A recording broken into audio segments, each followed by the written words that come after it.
Feels like playoff weather here in downtown St. Louis. It has dropped about 30 degrees from what we had here in St. Louis this morning. The Astros, their first visit to Busch in 2005. With Al Rabosky, I'm Dan McLaughlin. Welcome to the broadcast booth here on FSN Midwest Cardinal Baseball. And it was one of the great series that we've seen here at Busch Stadium. In particular, those two games, Game 6 and Game 7 last year. They were outstanding, and anytime these two clubs match up, last year's version was, really kind of a mirrored image of the Cardinals. Very similar type teams, a lot of respect for each other, but it's a little bit different without Beltran, Berkman, who is injured, be out at least this month of April, and then Jeff Kent. A little different in the middle of the order, but they're still a very good team because they can pitch. Let's take a look at the Ford Key matchup. Both these sides, at least in 2005, haven't hit all that well, as you mentioned, Al. But a season ago, the Astros won 10 of the 18 meetings. But you look at batting average, runs,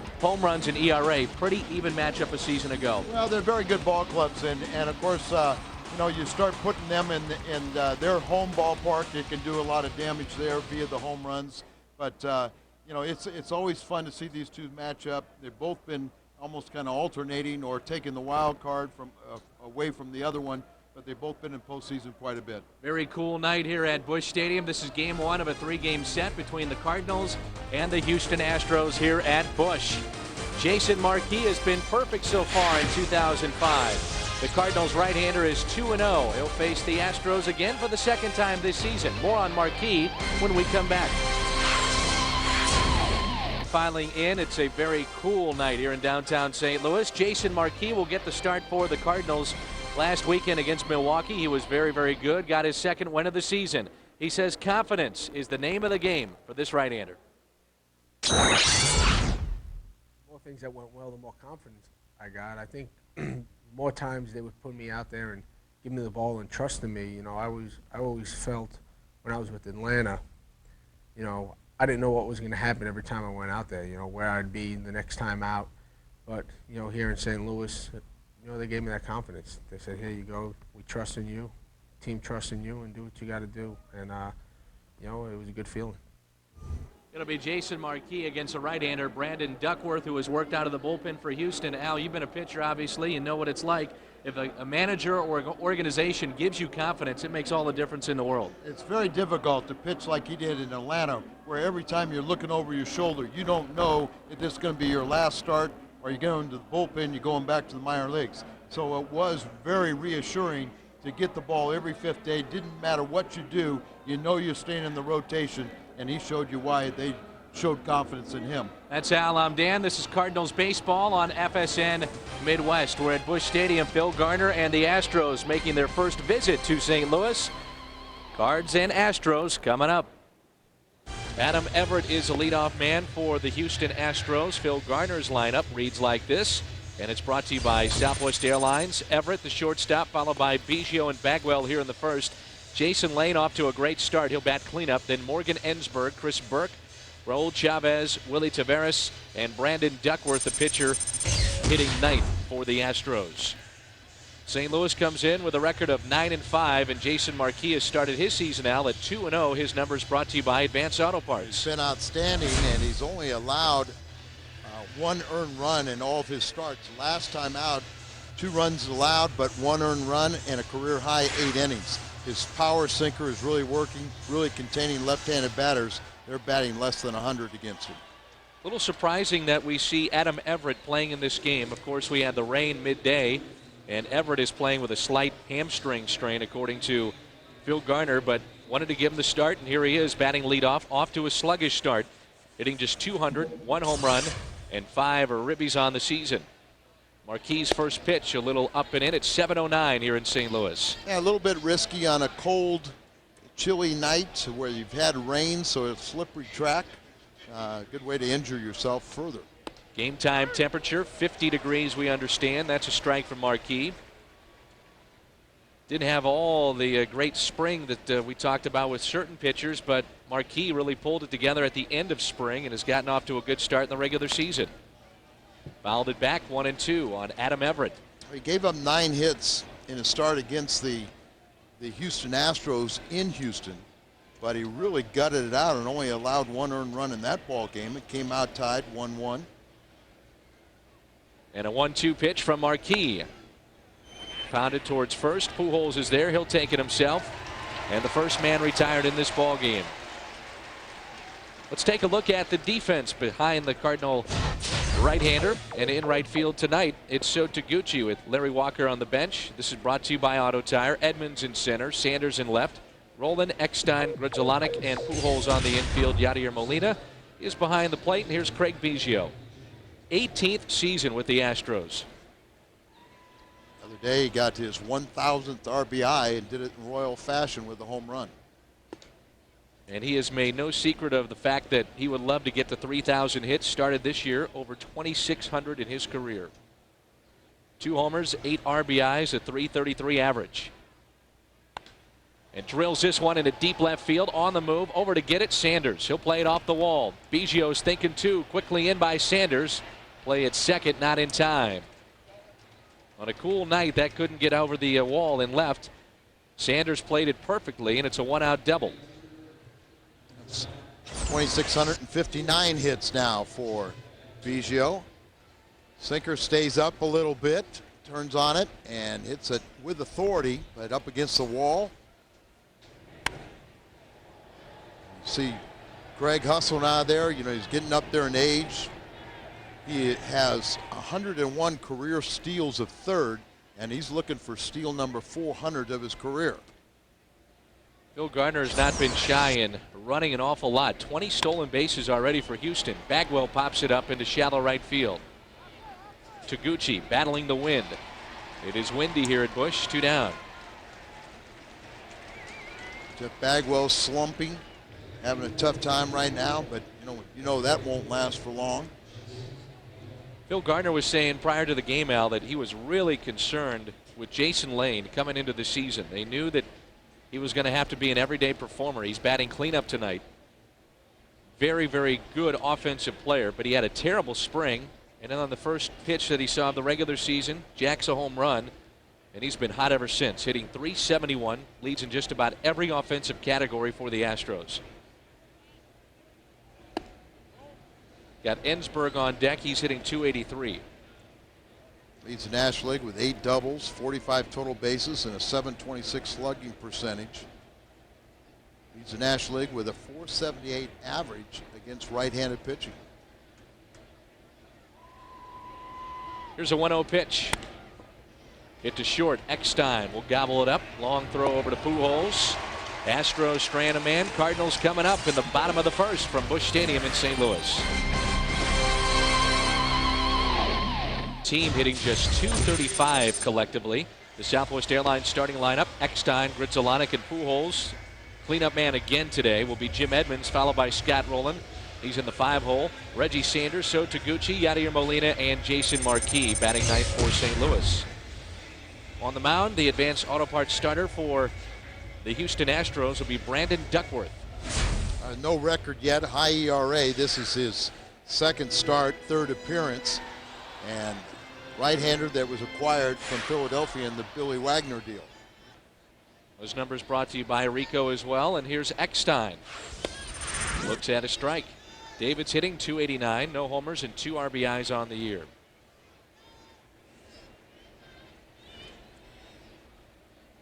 Getting on base a bunch, and this is what we expected out of David Eckstein. Now, we've seen his throwing vastly improve, and there was an article today about him using a set of exercise. And basically, it's just a strengthening of the rotator cuff, something they do with the pitchers, and he's not injured, just trying to give him arm strength, and it sure has paid off. Absolutely. He surprised me with a couple of the throws that he has made on this brief homestand so far. Hit to short, Everett. He's a good one. Throws out his counterpart. There's 1 out. Brandon Duckworth has a power sinker, throws a lot more fastballs. Key is keep the ball down. Take a look at the defense. There's Craig Biggio. It's brought to you by Auto Tire. Burke, Taveras, Lane in the outfield, Ensberg, Everett, Biggio at second, Bagwell at first, Chavez behind the plate. Craig Biggio, the only player in Major League history to make the All-Star game as a catcher and a second baseman. Of course, he was playing left field at the end of last season because of Carlos Beltran in center. Now he's back at second base, and they've got a very good second baseman, a youngster in Chris Burke, but he's playing left field tonight. So no matter where you put him, the guy produces. One of the great players in the history of the Astros organization. Gritzolonic takes ball 2. Yesterday was the first Cardinal victory that Grizzolonic did not have a hit in. All of his hits have come in victories too. Cardinals start 9-5. Houston a game over 500 at 8-7.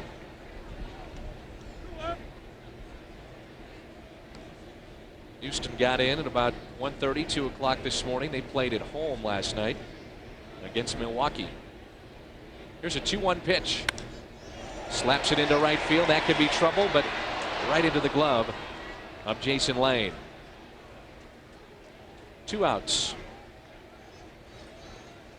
Here's a look at tonight's Jack-in-the-Box standings, and the Cardinals, of course, lead it by a game and a half over Cincinnati and Houston. Chicago 2 back, the Brewers 4.5 out, the Pirates 5. Bad news for Chicago. Nomar Garciaparra out a minimum of 2 to 3 months, and many people believe, Al, he's going to miss the entire season. Complete detachment of a muscle in his groin from the bone. And a tough blow because he signed just a 1-year contract, trying to reestablish himself and get the big money next year. And if that's the case, his injury problems will linger on. He'll be 33 next year, and he turned down in Boston an offer of 4 years, $60 million. Remember, he turned that down, and Boston said, all right, we've got to make a decision. And he was the face of that organization. Shipped him to Wrigley Field and played with the Chicago Cubs at the end of last season. Dusty Baker thought he was going to have a monster year. Had a great spring, and it just didn't work out. 1-2 now on Pujols. If Duckworth gets his sinker down, then you'll see how much more effective his curveball is. Because even if he bounces it, you'll get guys swinging at it because it's, they're seeing everything down. Pujols, left side, Everett, outfield grass, long throw, great play. Cardinals go 1-2-3. After 1, no score here at Busch.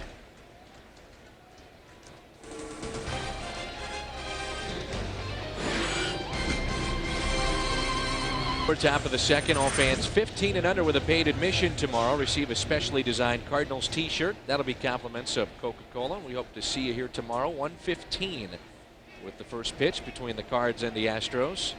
Some big crowds, but there are tickets available for Saturday and Sunday. What a pitching pairing tomorrow. Yeah. Roger Clemens and Mark Mulder here at the ballpark. Last time they matched up was in the All-Star game. That's right. Both were starters. Mulder in the American League, of course, and Roger Clemens in the National. Here's Ronald. We presume he's in Big Mac land. He's in Big Mac land. I just hope he's alive. Here's an 0-2 pitch. Wasted inside, 1-2. Clemens was remarkable last year. He won 18 games, had an ERA just under 3, and his 7th Cy Young Award. He's off to a better start this year. 1-0, but a 0.43 ERA in 3 starts. You can see history tomorrow here at the ballpark, too. He is tied with Steve Carlton on the all-time wins list.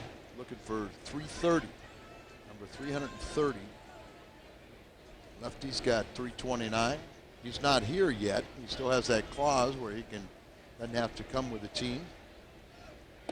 And a swing and a miss as Marquis carves up Morgan Ensberg.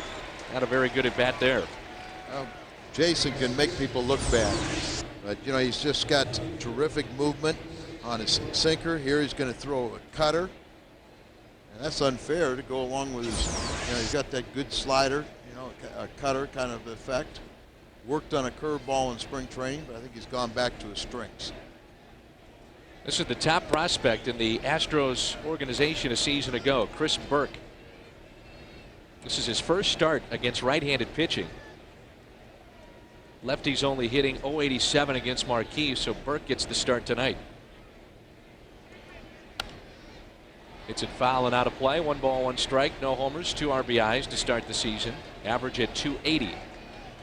Pacific Coast League Rookie of the Year after hitting .315, 16 home runs and 52 RBIs at AAA New Orleans. He also stole 37 bases.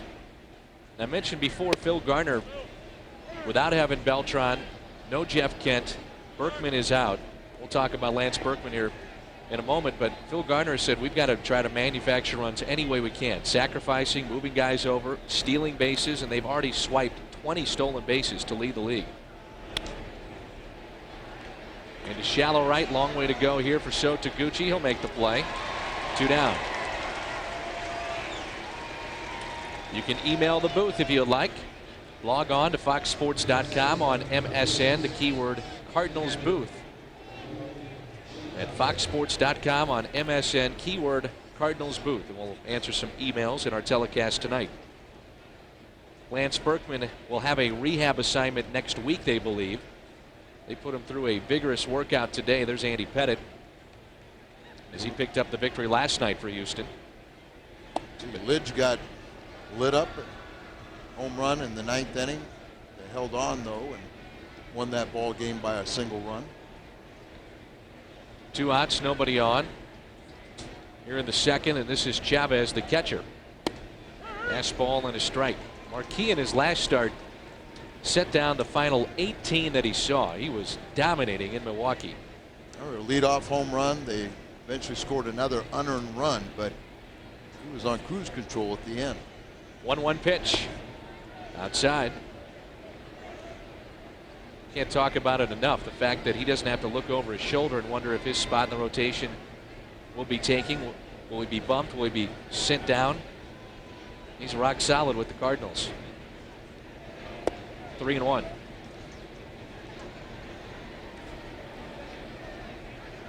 He gets better as the game progresses, and you can see it right there. 2nd time through the lineup, a .222 average, even better in the 3rd time. Well, that's not surprising for a guy with a dominant sinker, because eventually they find that release point and then it becomes more consistent. Little chopper. Marquis gives way to Roland, and that's no man's land right there. Base hit, infield hit for Chavez. Roland was playing pretty far back with 2 strikes and a long way to go to get this ball. Jason, a good athlete, probably had the best shot, the pitcher, because see how back Scott is, a little nubber, a little dribbler, and I think he thought that Jason was going to get it, and he's so used to turning everything over to Scott, but he didn't realize he was that far back. Here's the center fielder, Willie Taveras, so Roland even with the bag at 3rd base. They'll hold it first. Fastball misses little low for ball 1. Taveras hitting .313. Yeah, he's got a chance to be a real exciting player. He's already stole 5 bases, but hitting over .313 average. He can really fly. 1-0 pitch.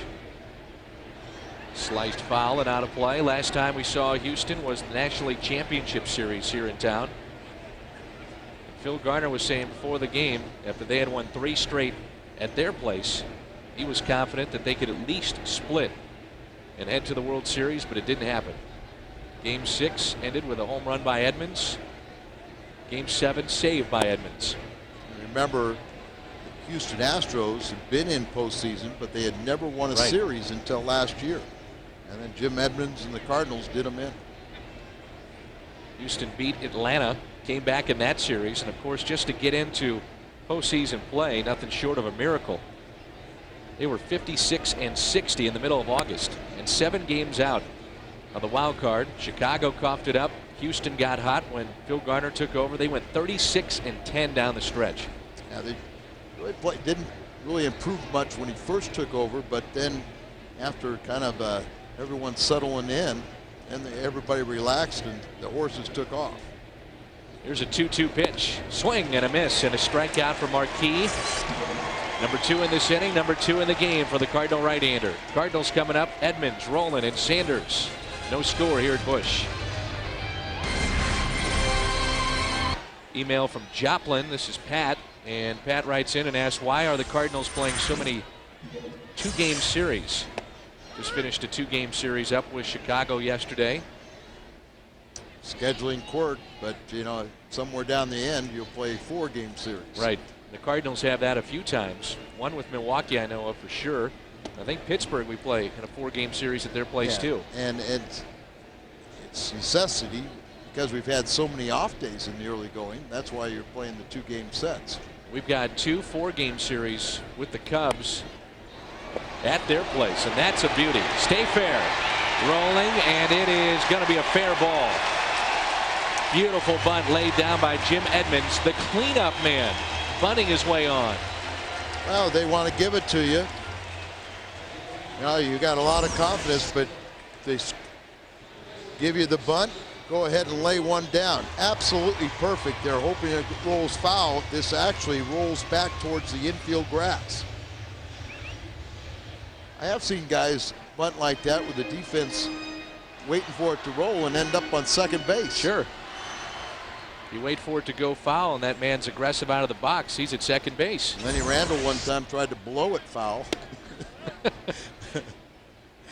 down on his hands and knees, was trying to. I've seen that clip a thousand times. Yeah. Edmonds, a runner at first base. Here's Scott Rowland with Sanders on deck. Scott Rowland with career double number 300 yesterday. Also had a home run in that 5 spot in the order. Said he remembered the first double he got because it was the first hit of his career off of Donovan Osborne. Donovan Osborne. I saw his daughter last night for the first time. She's gorgeous. 2-1 on Scott Rowland. Scott and Nikki got a little 3-month-old little girl, and she was well behaved in a restaurant. Just absolutely gorgeous. I kept on asking, show me some pictures. She brought her over to the table and said, you don't need any pictures now. Here she is. 2-1 on the Cardinal third baseman.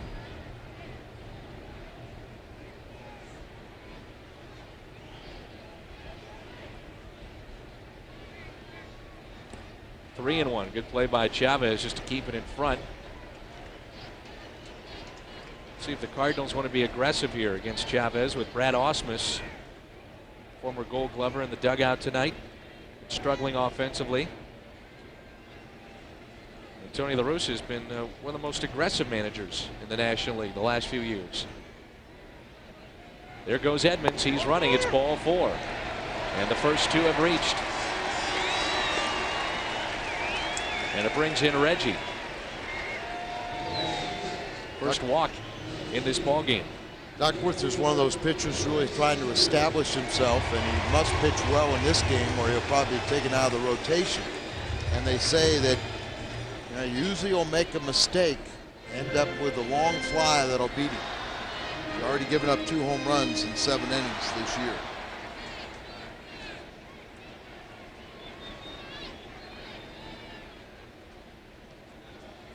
Reggie Sanders hitting .238, 4 homers, 8 RBIs.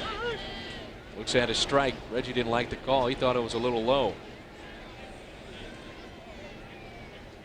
Power numbers have been good. The average, though, at .238 for the Cardinals left fielder tonight. So Taguchi on deck.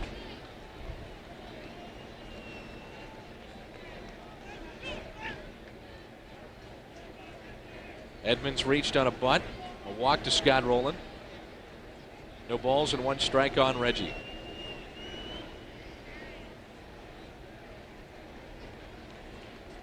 All kinds of room into left center field. Another good play by Chavez. Duckworth was in and out of the rotation in Philadelphia. As you mentioned, Al, he was part of the Billy Wagner deal.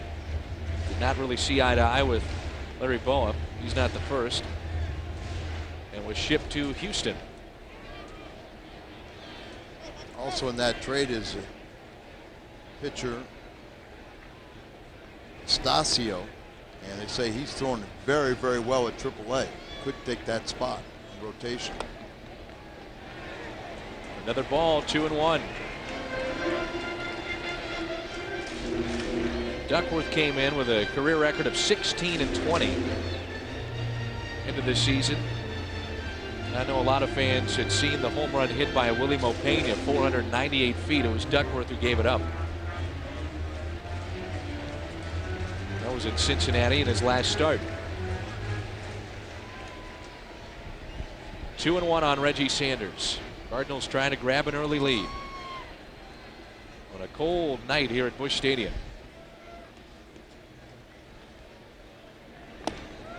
I understand that temperatures tomorrow may hit highs of 45, 46.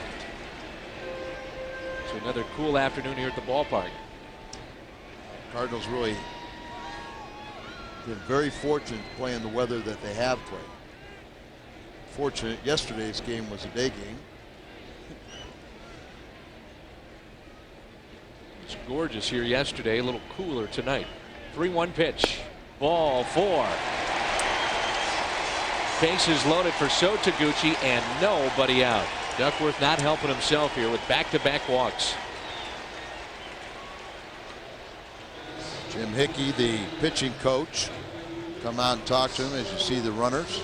Now this has been a problem for the Cardinals. Runners in scoring position. As a team only hitting .233, but the man at the plate is a guy that's off to a torrid start. Sotaguchi hitting .429. And hitting .500 with runners in scoring position, 2 for 4.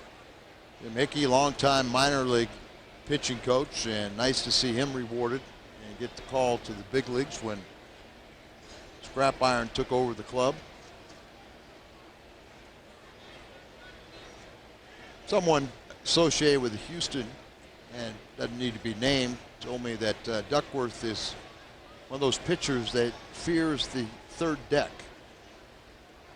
Meaning, you know, in minor league ballparks or in spring training they pitch very well, but you get into a major league stadium that's got that extra tier, and all of a sudden things kind of fall apart for him. Well, like you said, he's got a live arm. He throws in the low to mid 90s. He just has not been able to put it together as Taguchi pulls it foul. Bases are loaded for Sotaguchi. It's one of those situations a lot of people say, hey, you just walk 2 guys, why would you swing at the first pitch? Well, if you think about it, the pitching coach comes out there, the first thing he says, hey, throw strikes, get ahead. So it might be one of those BP fastballs, so be ready for it and make sure it's a strike. Molina on deck, the next 2 so upstairs. Breaking ball, and at times he'll get underneath his pitches. About to say he has not been on top at all on his breaking ball here in the first 2 innings. Cold weather is a plus for the pitcher. The 1-1 is pulled fair. 1 run in. Rowland being waved home. He's going to score easily. Reggie will stop at third. RBI double for Sotaguchi. 2-0 St. Louis.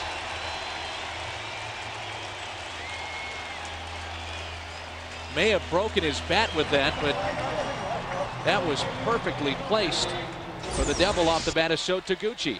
Absolutely right. Right over the bag in fair territory. And plates 2. Fans are outstanding. Nobody reaches over.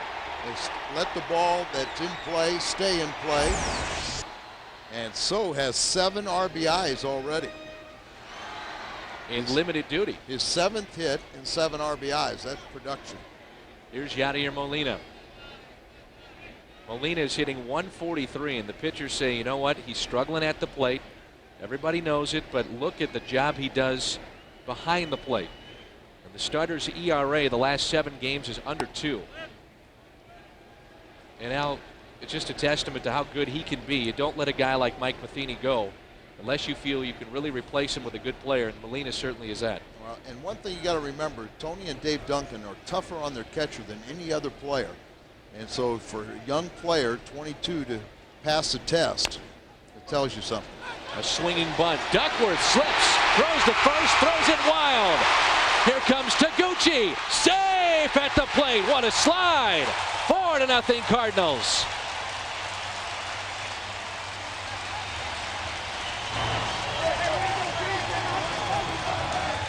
Duckworth made the mistake of trying to throw from the seat of his pants, and he threw it away, and it cost him a run. Well, it absolutely did. You know, a swinging bunt like this, when you fall down, you got to know that even with Molina running, it's a dumb decision to throw that ball. It was a great thing that Biggio was backing up. He slides here. He's on from the seat of his pants. You try and throw. You're not going to throw it with accuracy. Biggio was backing up the play and made it close at home. Here's Marquis swinging away. I remember he had 21 hits a year ago. A lot of times pitchers will have the prerogative that if the bunt is on and they see everyone charging, go ahead and you can swing away. But make sure you swing down on the ball so you don't hit into a double play. Now will the bunt be on? No, they're going to let him swing away again. You got the defense all messed up. You know, it would take a perfect bunt to get Molina down there. And I'm sure the Astros know the scouting report to know that his foot speed is very, very slow. Curveball misses as they play behind the runner at first, and still nobody out. Inning started with a base hit by Edmonds, a bunt hit, back-to-back walks, double by Taguchi, infield hit by Molina. Little upstairs. If you're Duckworth, you're just thinking, I can't catch a break. Edmonds bunts. He's a cleanup man. Then he's got the back-to-back walks. So Taguchi broke his bat on that double, it sounded like. Then an infield swinging bunt by Molina. 2-2 pitch. Tails inside for ball 3. Duckworth had Marquis at 0-2. And the bullpen phone just rang for Houston. And that 3-2 pitch, or it's about to, as they start stirring down there and start rubbing up some baseballs. Eckstein, the leadoff man, is on deck. The 3-2. Slap foul, spoiled by Marquis. Cardinals split with the Chicago Cubs after a perfect road trip. The first perfect road trip of 4 more games since 1962. Yeah, that's hard to believe. Here's another 3-2 pitch. A good rip right there. Jason said not only did he have 21 hits a year ago, but I think he led in RBIs. He was second with 9 RBIs. Livan Hernandez had 10 from Montreal. Ball 4. Good at bat there by Marquis.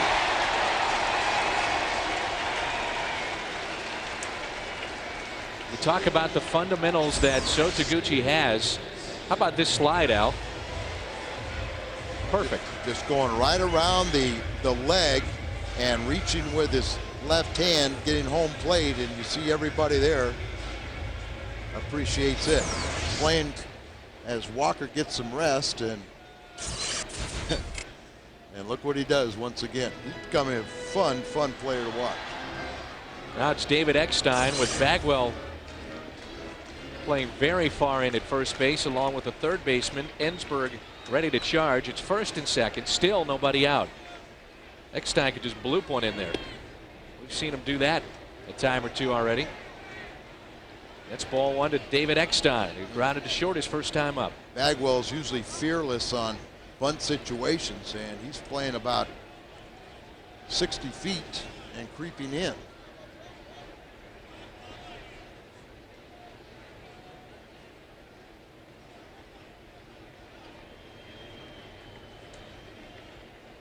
There go the runners. Oh. And Eckstein, with the hit and run on, protected himself and protected the runners. Can you imagine if that one would have been inside the first base bag? 1 ball, 1 strike. You know, once again, the runners are going, and so you've got to hit down on the ball. Inside out stroke, you can see he saw that Bagwell was really playing in, so he tried to shoot it that way. Jose Oquendo flashing the signs.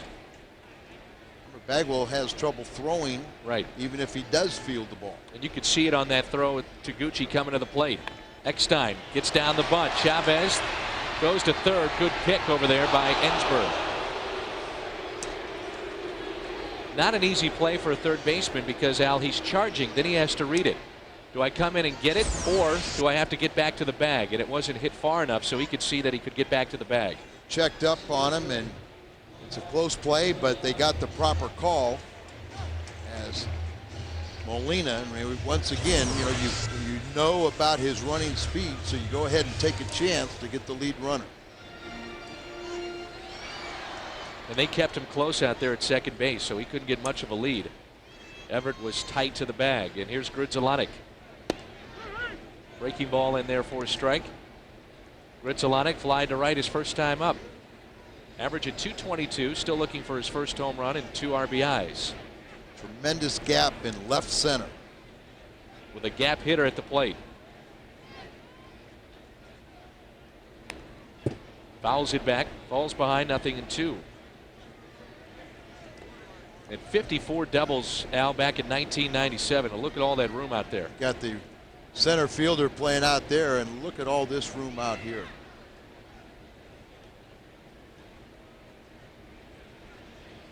Center fielder's playing well. He's almost backing up Biggio at second base. Upstairs for ball 1, 1-2. Duckworth has walked 3 in the inning. He has allowed 2 hits. Check that, 3 hits. And the Cardinals lead it 4-0. 3 walks and 3 hits in this inning. Pujols on deck, and Grudzielanek pops it up into shallow right field. There's 2 down with Albert digging in. Chance here for Pujols. He grounded to short his first time up. Albert came in just below 300. And he's 3 for 8 off of Duckworth.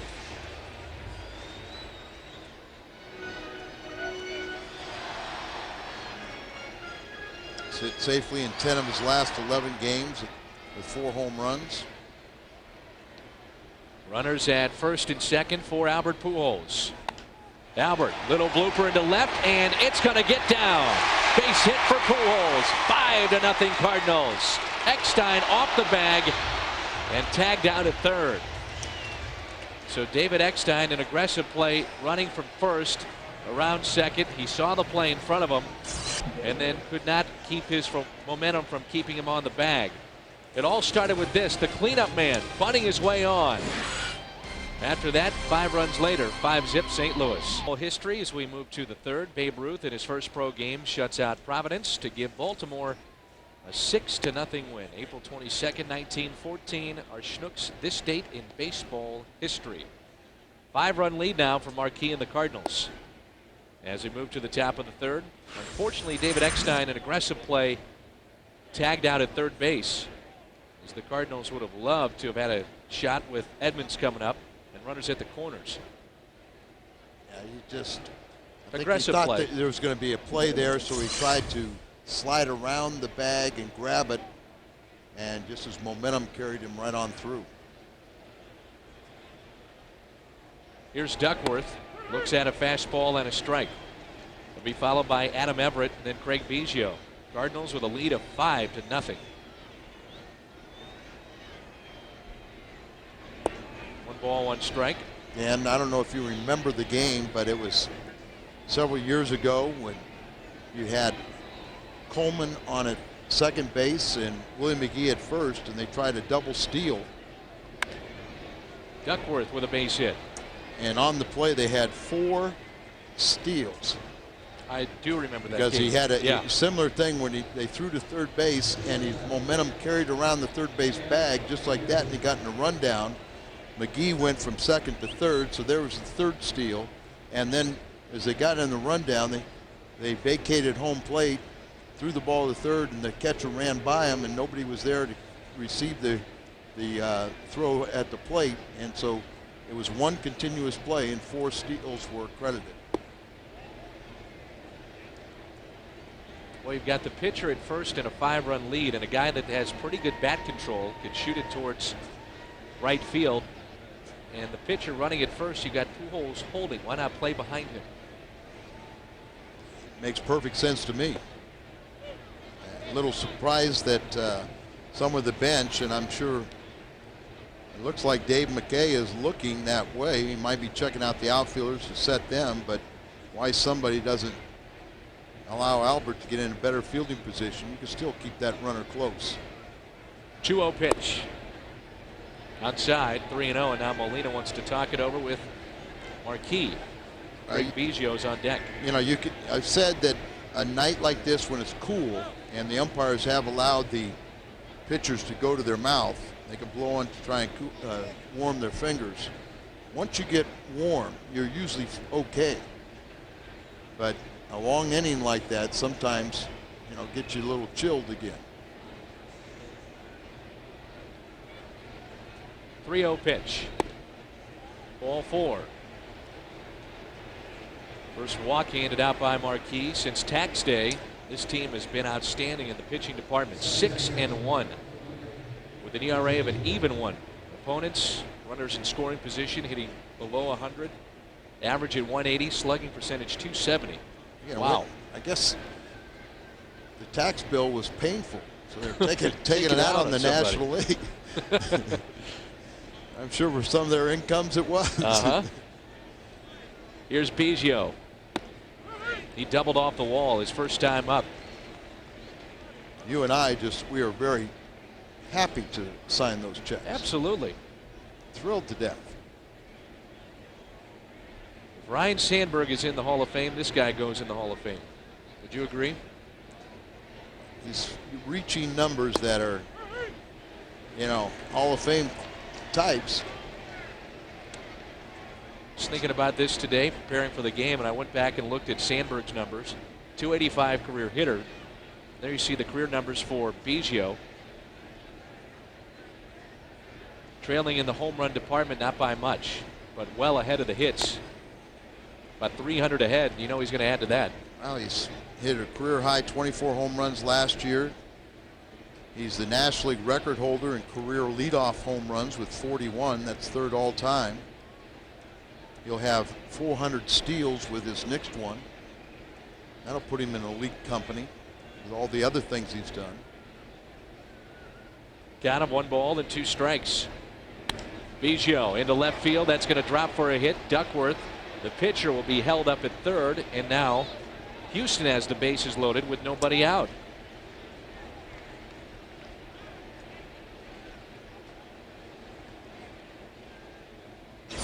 Two-hit night for Biggio.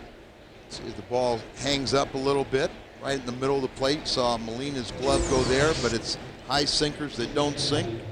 Usually get hit hard. Cardinals plate 5 in the bottom of the second. Now bases loaded for Houston. They try to answer here in the top of the third. 6 grand slams for Bagwell. He could put him right back in this thing with 1 swing of the bat. Jeff off to a slow start. 2 home runs, 8 RBIs. Really struggling. They felt like when we were there the first 2 games a year that he was coming around and his shoulder was better than it had been for a while. But cold night like this, probably it's got it aching. Good numbers against Marquis. He's got over 2,300 hits now and a whole ton of home runs. Well, a couple things that he was working on this spring as the count goes to 1 ball, 1 strike with the bases loaded. He said he wanted to be more upright in his stance, not quite as crouched, and also trying to eliminate the hitch that he has when the pitch is coming to the plate. I think he is a little bit more upright, don't you? He's still very, very pronounced in that stance as far as being crouched. That looks like the old stance. And maybe, you know, because he has been struggling, maybe you go back to your comfort mode. With 1,500 RBIs, you know, closing in on 450 home runs.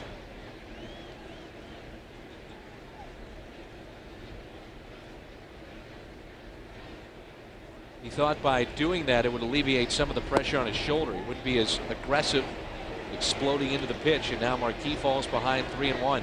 Yeah, because he'd hit from that crouch and then he would explode up. Right. And like you said, he doesn't swing lightly, so he probably would put a lot more torque on that shoulder. Here's a big pitch in this game already. 3-1 with the bases loaded. And Bagwell unloads on this one into deep right field. Taguchi is back near the wall and he makes the play. Runner will tag up from second to third, and from third to home, the Astros on the board. On a warmer night, that might leave the ballpark. RBI number 9 for Jeff Bagwell. He's got power to all fields. He can drive the ball out away from him. Takes it out here, and Taguchi made that look, it made it look pretty easy. Pushes off the fence as he turns to get the ball back in the infield as quick as possible. All right, Jason, you gave up your 1 run. Now shut him down. Double play from being out of it. Good pitch there. And strike 1 on Jason Lane. He grounded to short his first time up. In minor leagues, he had about 3 different levels where he was the MVP of the team. So he had great credentials, but he had to take a seat on the bench. Now he's getting his first chance to play every day and making the most of it. 0-1 delivery. Fastball, a little low and away. Morgan Ensberg on deck.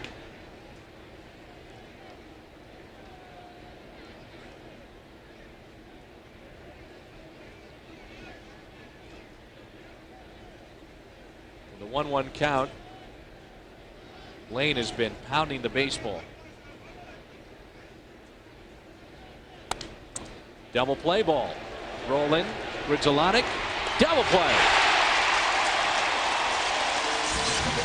Astros only get 1 in that situation. 5-1 Cardinals midway through the 3rd. Here's Edmonds. He bunted his way on. First time up, came around to score. Batting cleanup again tonight. Well, they've given him the bunt again. He's the third baseman back and so far off the line. I like him swinging away. Well, I know, but I mean, you know, you've got to keep people honest. Absolutely. Did that in the World Series, and they gave him the bunt. Who would have thought that that would be his only hit? 2-0 pitch. Edmonds grounds it towards second base. Biggio. Told you should have bunted. Yeah, you're right. I should have listened. Let's take you back to last half inning. If you're just joining us, this is what happened. Second inning for St. Louis. Edmonds started it out with the bunt down that third base line. Wouldn't go foul, and then you got a broken back double by Taguchi. Then another bleeder right here. Duckworth complicates it, throwing it away. Another run scores. Jim Edmonds was pretty happy. He started it all with that bunt. Here's Scott Rowland, rips it into left field, and it is a hit. To the wall it goes. Rowland is around second base. Wide turn around second. He'll stop right there. Second time he has been aboard as Chris Burke, their youngster in left, took a chance. Well, and remember, he's a second baseman playing left field. So tries to make this dive, but a little too risky when you're already trailing by 4 and let a man get into scoring position with 1 out. You appreciate it as a pitcher, someone making that effort, but sometimes it's better to just give up a single. Especially with a ground ball pitcher, the double plays in order. Here's Reggie Sanders. Curveball and a strike. See if Chavez wasn't crossed up a little bit on that. Threw a breaking ball, so if he was looking fastball, he could adjust to that. But you don't want it to be the other way around. Look at breaking ball, and then he throws a fastball. That one goes back to the screen.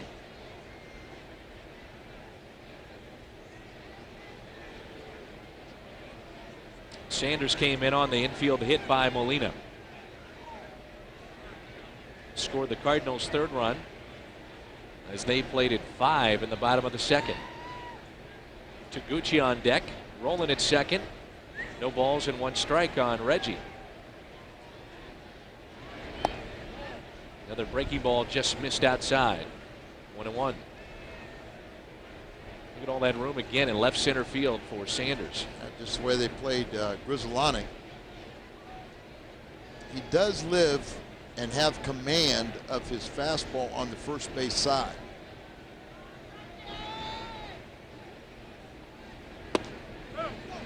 And it's 2-1. That was supposed to be inside. It ended up being down and away.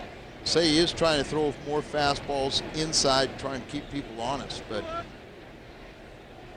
and right now he's having trouble getting the breaking ball over.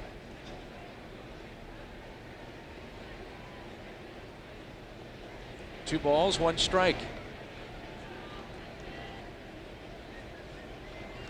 Sanders is sitting on 4 home runs. Vicious cut. The catcher just, I think he hit Reggie Sanders with this as he tried to throw it back to the pitcher. That's a live ball in play. Yes, it is. Did he hit his bat or what did he hit here? Nothing. He just. Well, Reggie was still standing on top of the plate, and he went to try and throw it back and was afraid he was going to hit Reggie. Here's a 2-2 pitch. Sanders gets a piece.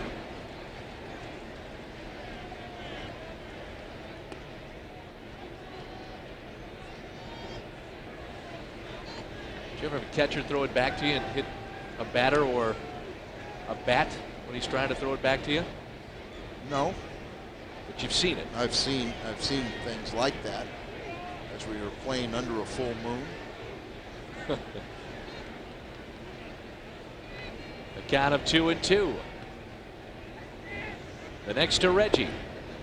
Holds up. Full count. Despite the cool temperatures here at Busch Stadium, big crowd on hand. That's a good sign now. You think it's going to, we've seen the moon that bright, that it's going to be clear skies, at least overhead.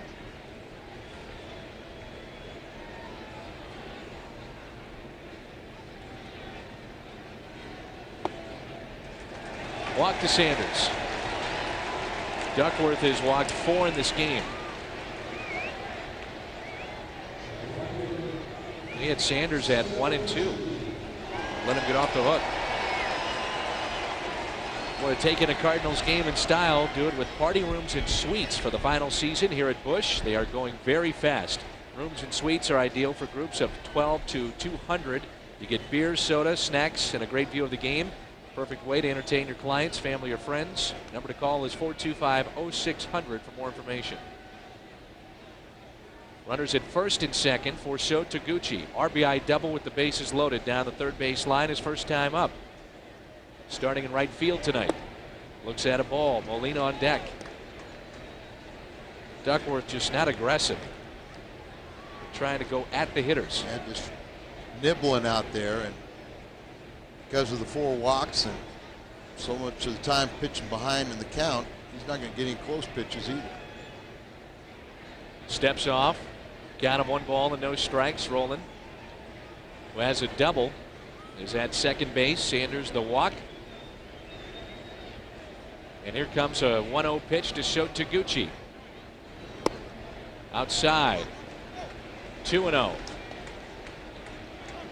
This is what we talk about when the infielders or the defense behind this right-hander on a cool night. It's stagnant out there. Scrap Iron can't be happy about it either. He's about ready to put him on the top step. 2-0 pitch. Taguchi. It's it foul and out of play. Scrap Iron, that was a nickname given to him his time in Pittsburgh. And Milo Hamilton, who is calling the Astros games, the Hall of Fame broadcaster, was the man that nicknamed him Scrap Iron. He was doing the Pirates back then. 13th season as a manager. 3-1. That almost caught Taguchi.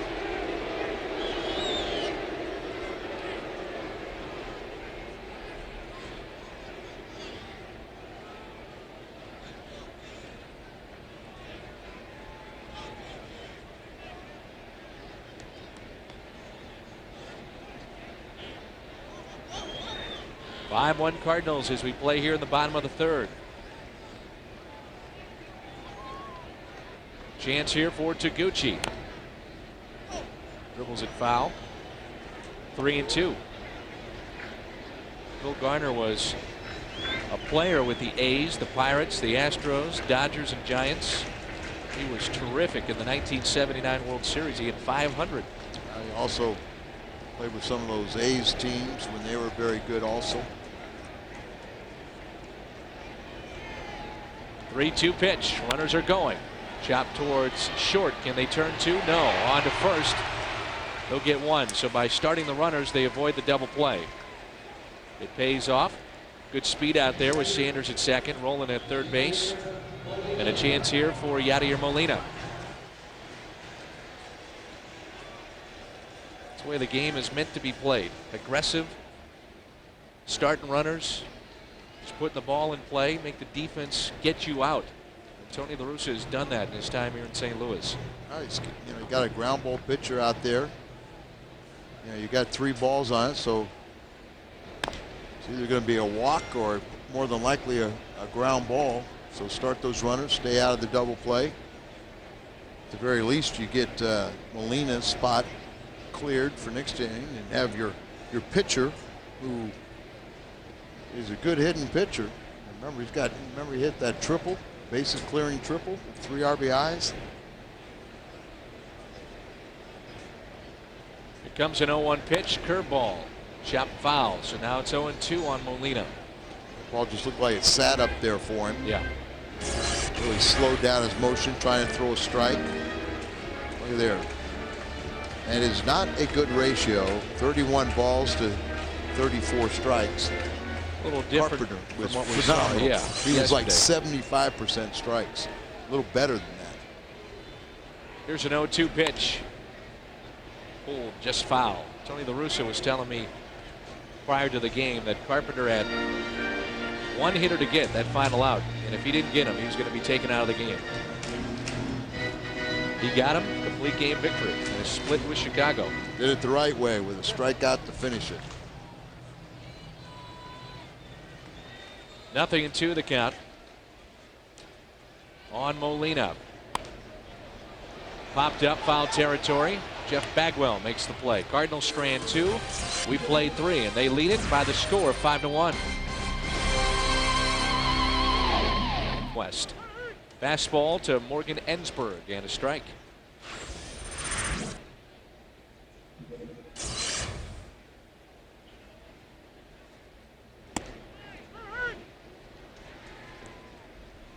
So Ensberg is taking a lot of pitches. And many times he's taken a called third strike, almost 10 times.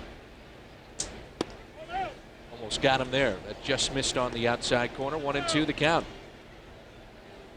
Morgan Ensberg got off to a very slow start in the home run department a year ago. Didn't hit his first home run until July 2nd. And the year before, he had 25 home runs. So that was a surprise in the middle of this lineup, the fact that he was not hitting for power. 2 balls, 2 strikes. Ended up with 10 a year ago. Chris Burke on deck, and then Raul Chavez, and a swing and a miss and a strikeout. That's number 3 for Marquis.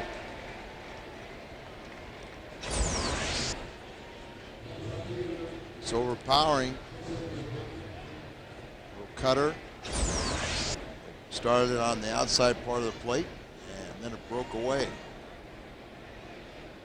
And it brings in Burke. He flied to right his first time up. We're in the 4th, and the Cardinals lead it 5-1. As Jason bounces that to the plate.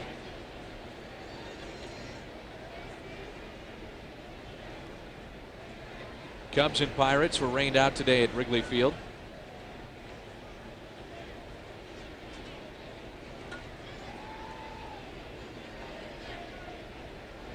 It's cold here. It's got to be freezing there. I think it was. Ron Santo told me that it was supposed to be a high of 40 in the 40s today in Chicago, and put the rain on top of it. Oof. Slap foul out of play. 1-2. Pretty chilly night here in downtown St. Louis. Windy also, so that sends the temperature a little down. Good pitch. Couldn't pull the trigger, and a strikeout for Marquis. Number 4. It's like being a candlestick, Al. Yeah, a little bit. And he threads the needle, framed perfectly for Molina. Jason's only 26 years of age. He won't be 27 until August 21. You know, you love his arm, and now he's starting to gain the maturity and confidence to turn himself into a big winner. Last year, career high in wins at 15, over 200 innings pitched. Chavez singled his first time up. 0-1 pitch, curveball. A little upstairs, I guess. Looked pretty good. Looked very good, but you have to assume it was in the middle of the plate, so you have to assume it was high.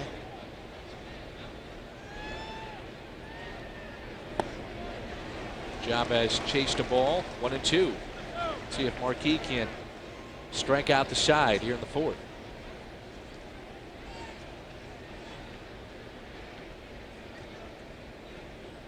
How about this crowd on a cold night? Big crowd. 2-2.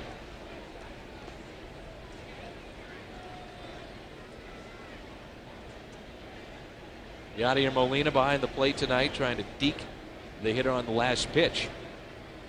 Hopefully we'll have a chance to show you here. I like that a little better. He strikes out the side. Good work by Marquis. 5 strikeouts in this game. It started with Morgan Ensberg, got him to chase. Chris Burke was tied up on the next pitch, and then it was Chavez striking out. Hey, watch Molina right here. He's asking for a slider. That'll be away. But he taps the ground to try to simulate that he's setting up inside. Of course, he has 2 older brothers playing for the what are they called? The Angels of Los Angeles at Anaheim, or Los Angeles Angels of Anaheim. Oh, that's it. A mouthful. Into left center field off the bat of Marquis. That drops for a hit. He's thinking 2. Hustling to second. He's in there with a double. Almost missed first base. Took an odd turn around first and trots in with a double. I think he was watching. You Yeah. see who has that pad there because he's a right-handed pitcher batting left-handed, so his arm is exposed. He was kind of watching the play, and he got the corner of the bag. Burke fell down as he was cutting off the ball, and that's guaranteed the extra base hit. He can hit. That's David Eckstein. Tried to bunt last time to move runners up. This time he lines it up the middle. Marquis will be stopped at third. And it will be first and third, nobody out for Gritzelanek. No need to chance it there with Marquis running at third. Get your pitcher hurt at the plate. Yeah, he gets a good jump as it gets by the pitcher. He knew where the defense was. He was ready to score until he's held up by Alkendo, and with nobody out, and as you said, a pitcher running, you don't want to run into, a contact at home plate. Here's Gritzelanek. He's flied twice to right field. Pretty well hit into center. Tavares going back. He spun around. He won't get it. Marquis will score. Eckstein being waved home. The relay to the plate is up the line. All the way to third goes Gritzelanek. 7-1 St. Louis.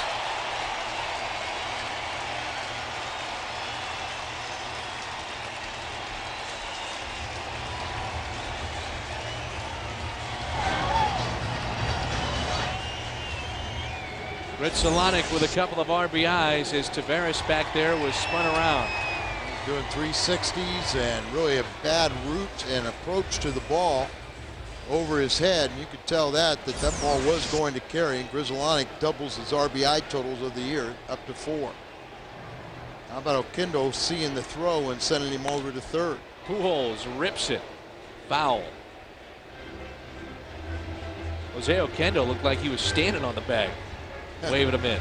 He got his attention and waved Eckstein home, but then he picked up Gritzelanek, the batter, and got him over to third base when he saw the throw offline and high. Albert again pulls it just foul. David Eckstein also made a very good play on that out, in which he was just about at the bag at second base. If he makes the catch, he trots back to first. If not, he's got a better chance to score all the way from first by being at second. Well, if you're paying attention, which you should, that runner at first base, he could see that trajectory and see that the ball was going to go over the glove. So, but still, you got to pay attention, and he does. 1-2 the count on Albert Pujols. Edmonds on deck. The defense is, again, all kinds of room into left center field. Unbelievable. This is Albert Pujols we're talking about. I mean, it's just like, wow, look at that gap. Again, bounce towards the plate. 2-2. Chad Harville is starting to warm up, but look at all this room out there for a guy that hits the ball hard to all fields. But Al McRae told me that Duckworth, he has his command on the outside part of the plate to a right-hander, the first base side. 2-2 pitch. Pujols is hit. Pops up. He's all right. Everybody relax. Al, relax. I'm all right now. I'm climbing down there. He's going to be fine. Pujols is hit by the pitch. Runners at first and third, and Edmonds will be the hitter. Where did it catch, Albert, is the question. Around the elbow, you see, he tried to throw a breaking ball, and it just spun, and it kind of stung him a little bit. But Albert, recognized the pitch inside, tries to get out of the way. On that right elbow or right below there, it kind of went numb, I'm sure, for a second, but then got the feeling back. And Edmonds into center. Grudzielanek will tag up from third. He will score easily. 8-1 St. Louis. RBI for Jimmy. That's number 11.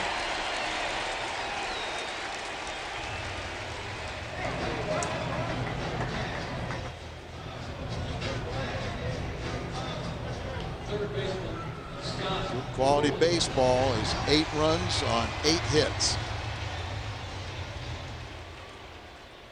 It's good to see Scott Rowland continuing what he did yesterday, and now following up with another good offensive day.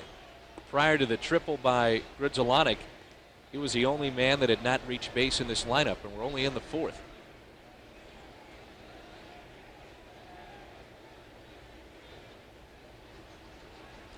Only man not to have a hit is Reggie Sanders. He's on deck. He's walked twice. Again, Duckworth bounces into the plate. Chavez has been busy back there. 2-0 on the hitter, Scott Rowland. Rowland has walked and scored back in the second and doubled in the third. He's going to get something fat here on 2-0.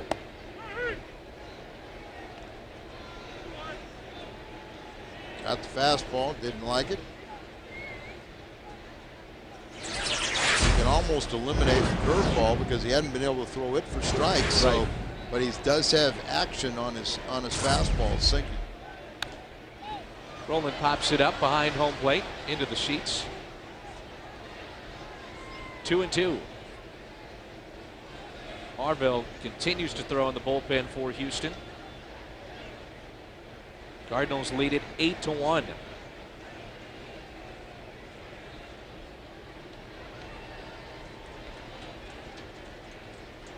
Two-two pitch. Rowland pops it up.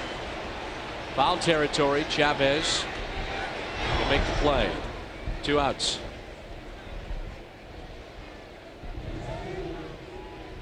And it's up to Reggie Sanders to extend the inning with 2 outs here in the bottom of the 4th. The in-game box score for the Cardinals. Lots of activity up and down that lineup. At this rate, you wouldn't be able to show that in the 9th inning. Need more space. Or say the bottom of the 8th. Right. It looks like we're only going 8.5.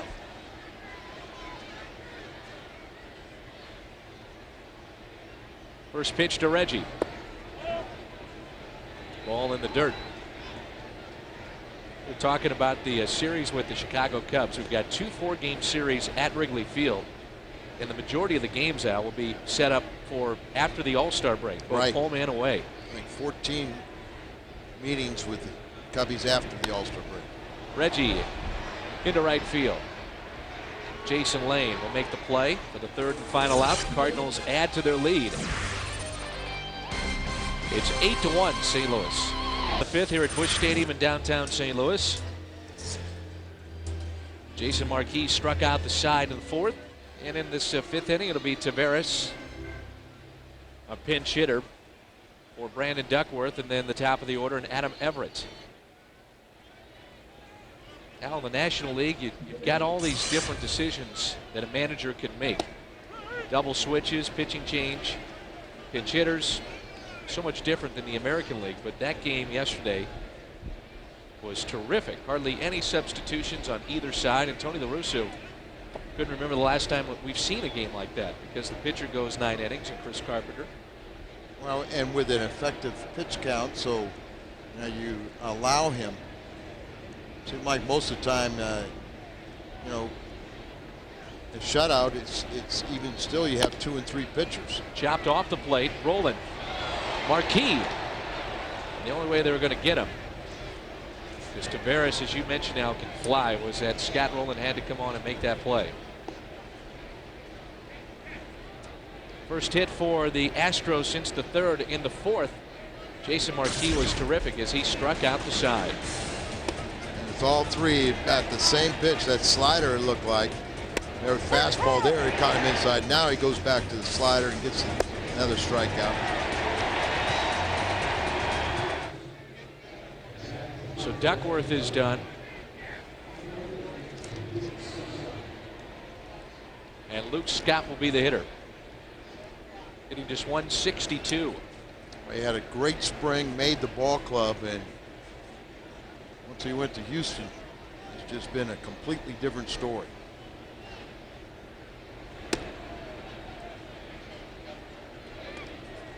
'84 pitches thrown by Brandon Duckworth.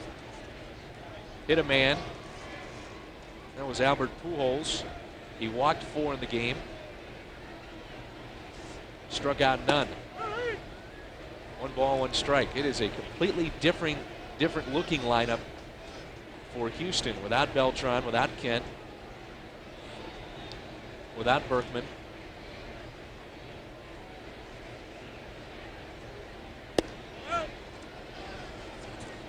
Two and 1. Well, Phil Garner knows that he was forced to put some of these rookies on here, and no manager wants to do that. If you have a choice between a track record of a veteran or a rookie, where you don't know what he's going to do, you'd rather take the veteran. Put in an awful lot of effort, a lot of money to offer to Beltran, and he turned them down, and then Berkman hurts his knee in a flag football game. Kent goes to LA as a free agent, and that's an awful lot of offense lost. Dodgers are off to a great start. Best start since 1981. They're trailing against Colorado tonight by the score of 4-0. That's early on in their game. A 3-2 pitch. Spoiled.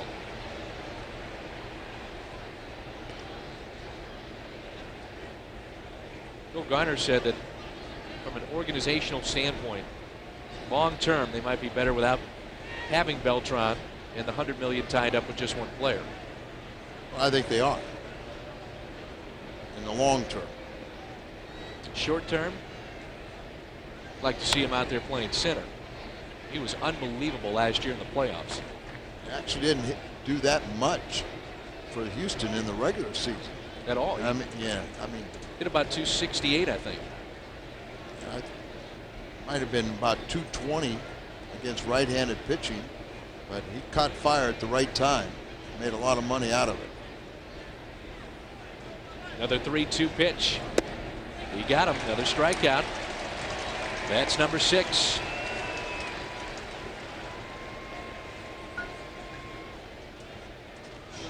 Midwest Sports Report coming up. NFL Draft Central. Who will the Rams choose on day 1?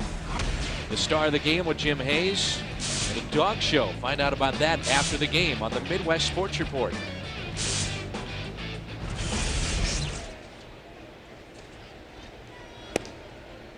Everett takes a ball upstairs.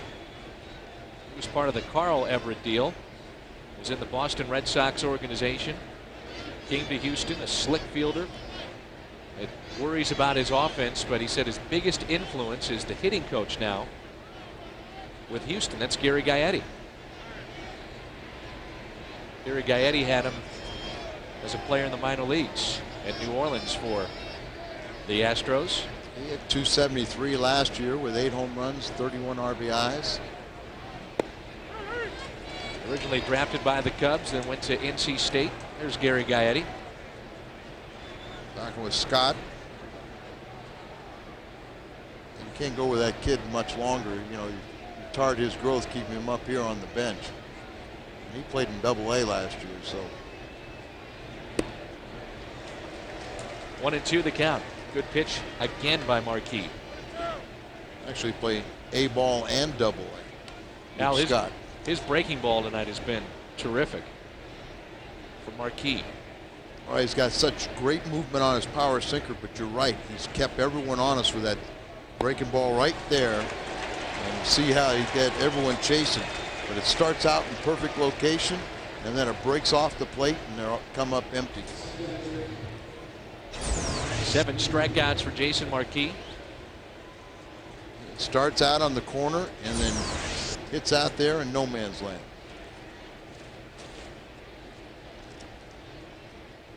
Here's Craig Biggio.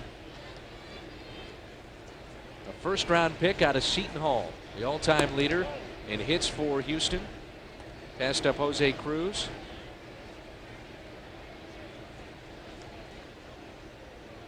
Was briefly in the minor leagues, and now he's in his 18th season with the Astros.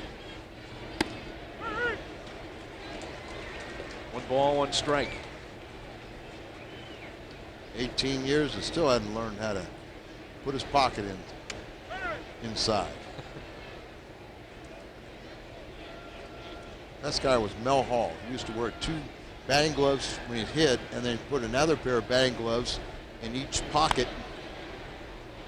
Roland stays down, force play at second. And that was for when he hit a home run, so his waving goodbye. They waved goodbye. That's right.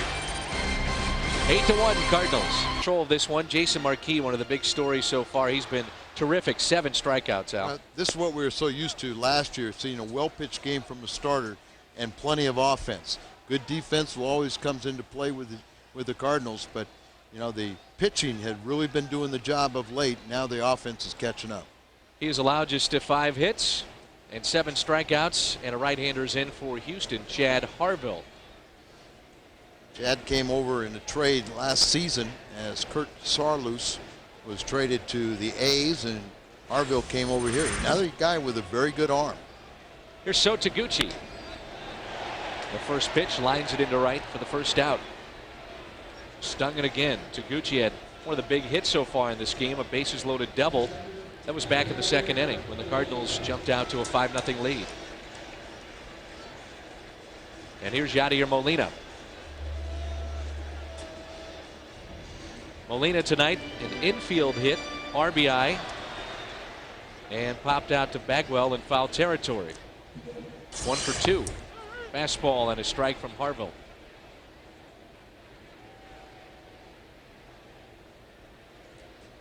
Bill Gardner has not been shy about using Brad Lidge in the 8th inning if need be. Ensberg, good play to his left for the 2nd out. 2 down.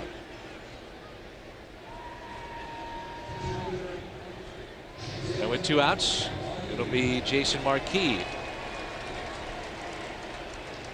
Take a look at the Suntrup Automotive Family Home Run Recap.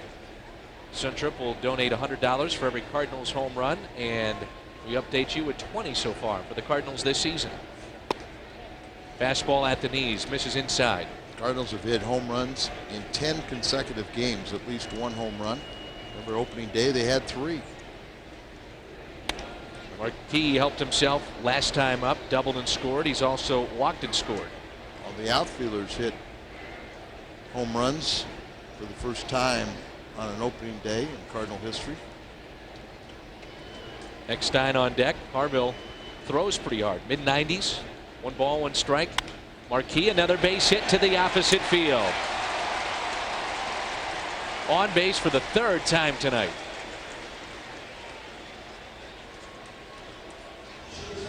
Back to the top of the order, and David Eckstein. There are no easy outs in this lineup tonight. Well, he's a good athlete, and he can help himself swing in the bat. He scored 2 runs tonight. Eckstein scored 1 as he's 1 for 3. Last time up, he singled up the middle.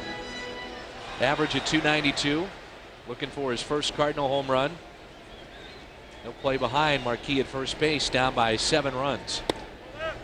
Inside to David Eckstein.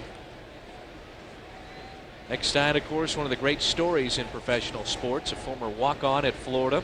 He's an academic All-American in college.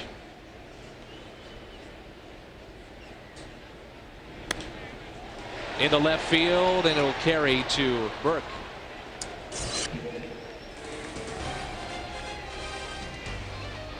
Bagwell, Lane, and Ensberg coming up as Biggio trots in.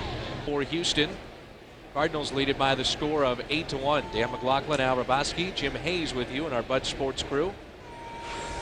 Bagwell, Jason Lane, and then Morgan Ensberg for the Astros. Breaking ball in there for a strike, and that's been, I think, his best pitch tonight. I mean, he obviously throws hard. He's got the good sinker, but his curveball or breaking ball has been terrific.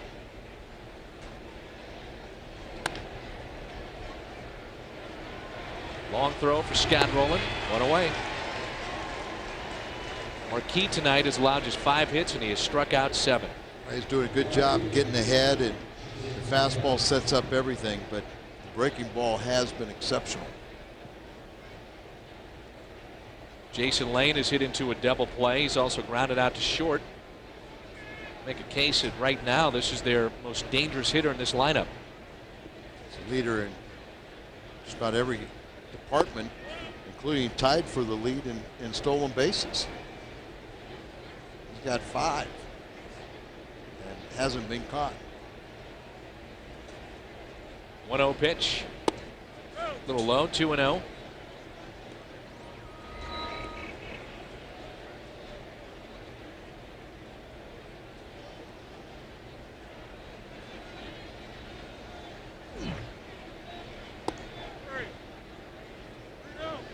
Three and 0. You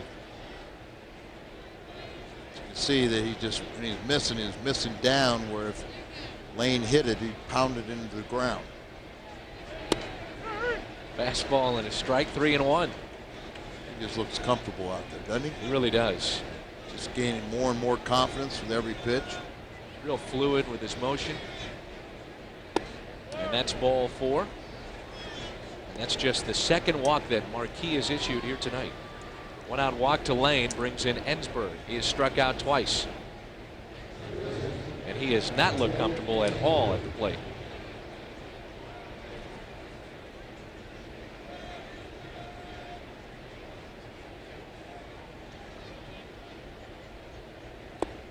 Check swing, he went around. And that's strike 1 on Morgan Ensberg. He struck out in the second and struck out in the fourth. Morgan Ensberg.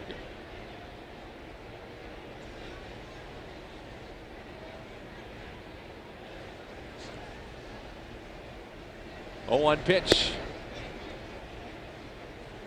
A few breaking balls that got away from him. Dave Duncan has to be very pleased with what he sees here tonight. I say that about what he's seen from everyone in the rotation of late. Ensberg had that breakout 0-3 campaign. Last season he stumbled 16 points off his career average. Dropped to just 15 home runs. That's in the dirt. He got off to a very slow start. No home runs and just 27 RBIs in the first 3 months. Jason kind of maybe trying to overthrow. That's one problem when you get to all these strikeouts. You start thinking you're a strikeout pitcher. Popped up right side. Will there be a play? Pujols over near the tarp. Out of play.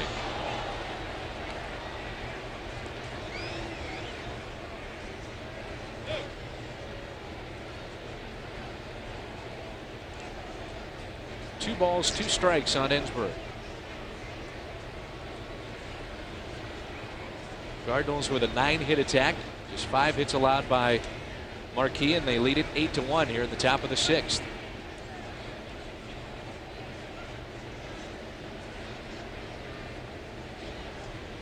Lane's trying to figure out the count over there at first. 2-2 pitch. Pulled foul.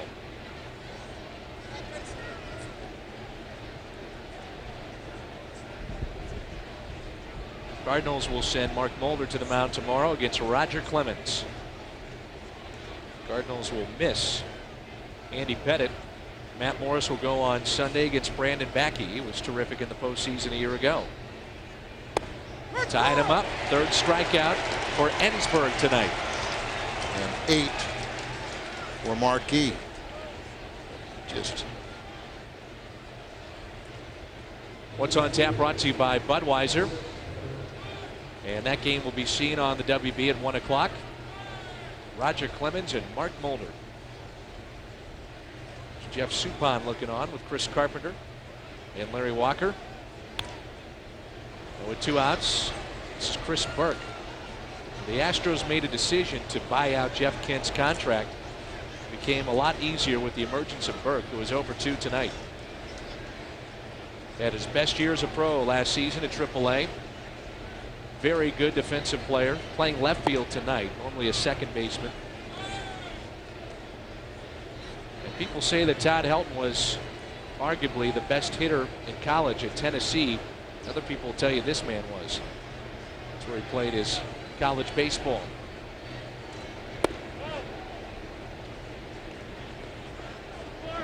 We do know that Todd Helton was a much better quarterback. I don't put this guy's power in the same category with Helton either. 2-1 pitch in the dirt, blocked by Molina. Cardinals will have Grudzielanek, Pujols, and Edmonds in the bottom of this inning. This big crowd enjoying the performance of Jason Marquis tonight.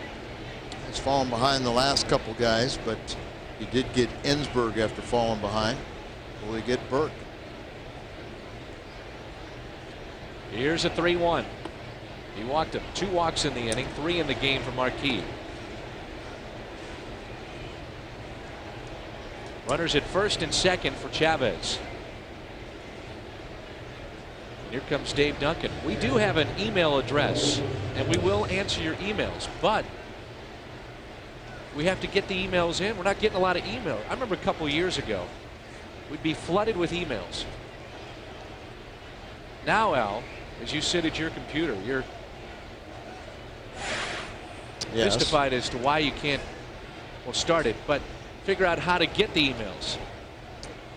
You know, it's real easy to pay for it, but to turn the on button. Yeah. Is it turn or do you push it? Depends. Here's Chavez, who's 1 for 2. Fastball and a strike. I mean, it's 8-1. We know fans are happy right now. They can write in and tell us how happy they are.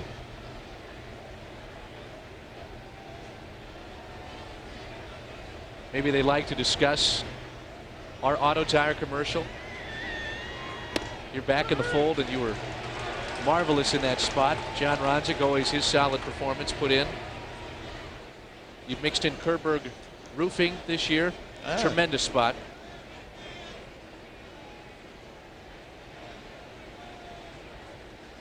Nothing in 2, the count on Chavez.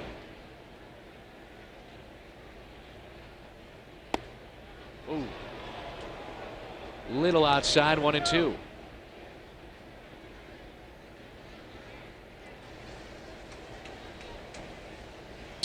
You know what tonight is? The Hungo Hungo Award. Award. Yep. Yeah. So you mentioned Kerberg Roofing. Everybody kicked in and said the Hungo Award. Guys in the truck know, they love it. We've been working on it for months.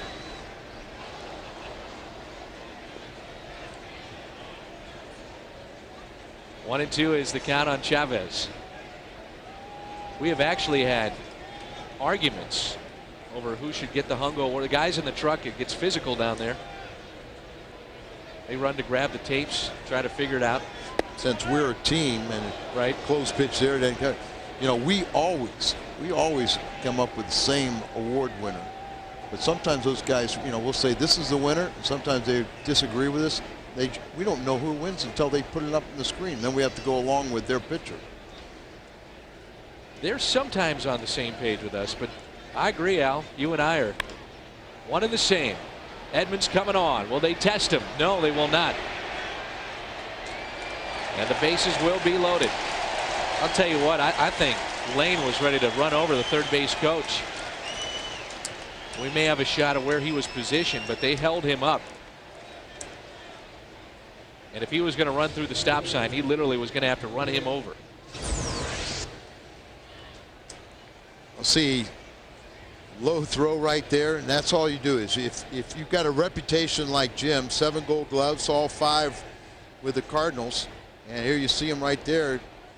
Third base coach will come all the way down the line and make the decision as late as possible. But if a center fielder or any fielder comes up quickly, fields the ball, and throws, then you know that's, as a third base coach, you cannot run into an out when you're trailing by 7. 103 pitches thrown by Marquis, so we would figure this could be his last inning of work. A left-hander is throwing for St. Louis in the bullpen. Right-hander for Houston. 1-0 pitch. Foul ball. Ouch. And Randy Flores is throwing in the bullpen. Yeah, the only thing that that you can be critical of with Marquis is the fact he's thrown all these pitches and got the pitch count up so high through 6 innings. And a byproduct of the strikeouts is having a high pitch count. Right. But he's been very good tonight once again. 1 ball, 1 strike on Taveras. And an infield hit off the plate. Bounced it off the plate in the 5th and struck out swinging in the 2nd. Count of 2 balls and 1 strike.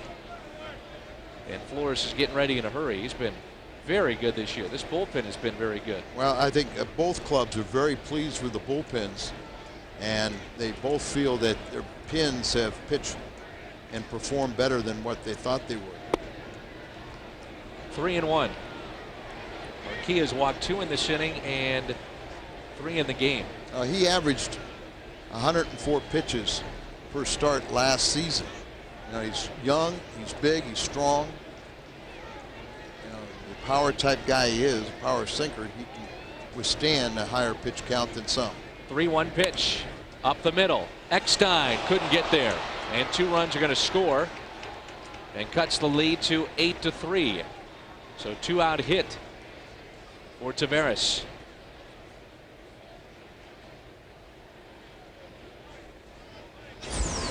Great effort here by Eckstein. Came up just a little short.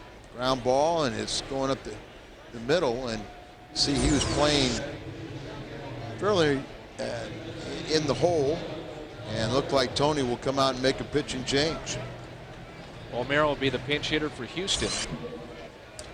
Orlando Palmeiro, the former Cardinal. Looks like this is going to be it for Marquis as he pitches into the 6th inning.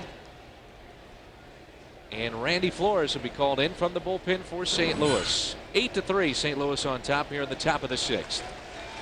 Top of the 6th, Marquis has been bounced from this game. We turn to tonight's hot pitch of the game, and it's brought to you by Hardee's. And it's one of the 8 on the night for Marquis. That was Tavares back in the 2nd inning, and now it's Randy Flores appearing for the 6th time this season. You take away a game against Philadelphia, and his ERA would be probably around 1. He's been that good so far. Jason Marquis can only be the winner of this game if Cardinals hold on and win it. Don't let them tie it up. But Flores has been outstanding. You know, he is 4th on the team in strikeouts. Struck out the side in the first game that we saw him pitch on FSN Midwest. This copyrighted telecast is presented by authority of the Cardinals LLC and may not be reproduced or retransmitted in any form. In the accounts and descriptions of the game may not be disseminated without the express written consent of the St. Louis Cardinals LLC.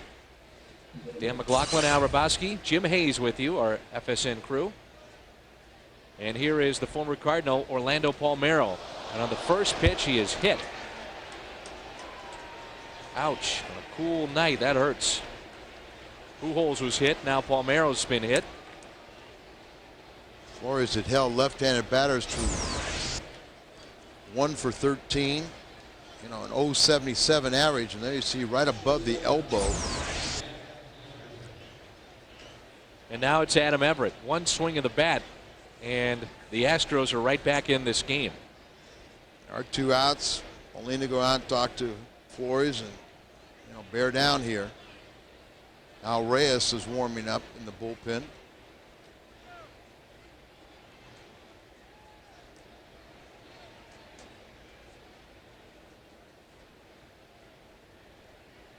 Tony's jogging out here. Could we make a pitching change?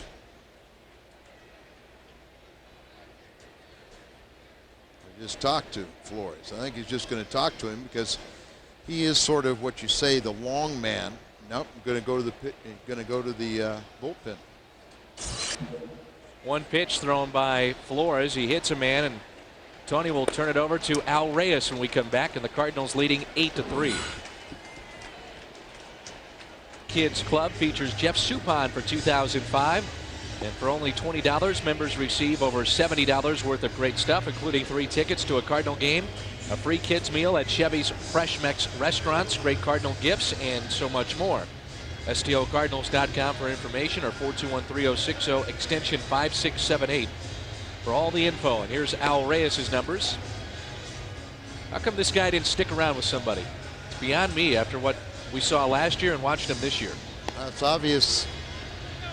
You know, nobody really is in his corner as he's bounced around. He's pitched well at the major league level every time, but several different clubs. He's 35 years of age, and the Cardinals like what they saw last year from him. Put him on the roster, an integral part of the ball club, and this is an integral part of the game right now with the bases loaded.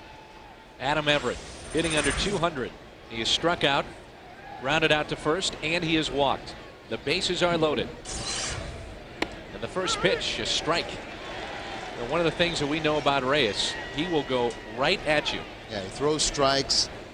He's got a good enough breaking ball that it fools batters. He struck out 12 and only walked 1. Struck out the side in Pittsburgh. The Cardinals swept the Pirates in the 8th inning of Game 2 of that brief set. Here's the 0-1. 0-2. This is, to me, where I find him to be kind of interesting. A lot of guys, a lot of pitchers will get you 0-2 and then kind of play with you a little bit. Maybe see if he can get you to chase. He goes right at you a lot of times. Red Cheney's used to talk about have a fine, $50 fine for 0-2 base hits. But you know what? You put a lot of people away on 0-2 too. You know, if they hit a ball hard, you know, maybe then. But if they flare it, quail it, you know, why find them there? Bob Gibson always said, do I get credit for when I get them out at 0-2? He did it a bunch.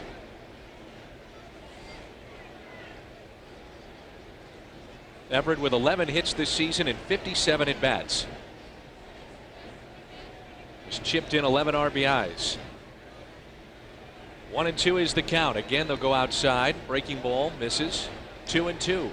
11 RBIs. That would tie Edmonds for the Cardinal team lead, and he's hitting Everett hitting under 200, has 11 hits total with 11 RBIs. 2 balls, 2 strikes. Sacks are jammed. Cardinals have out hit Houston 9-7. Al Reyes, third pitcher used by Tony La Russa in this inning. Started with Marquis, then Flores, and now Reyes. Big pitch here. 2-2. Popped up behind home plate and out of play. You know, Reyes does not want to go 3-2 with the bases loaded. Try to put him away right here. Very good point, Dan, because you know that's the merry-go-round. That way you could have 3 runs scored even on a single. Outfield is straight away for Adam Everett. Count even. 2 balls, 2 strikes. Upstairs, had him 0-2, now full count. And the runner's off with this next pitch. Infield playing deep, nobody really keeping anybody close, so Albert move in a little bit.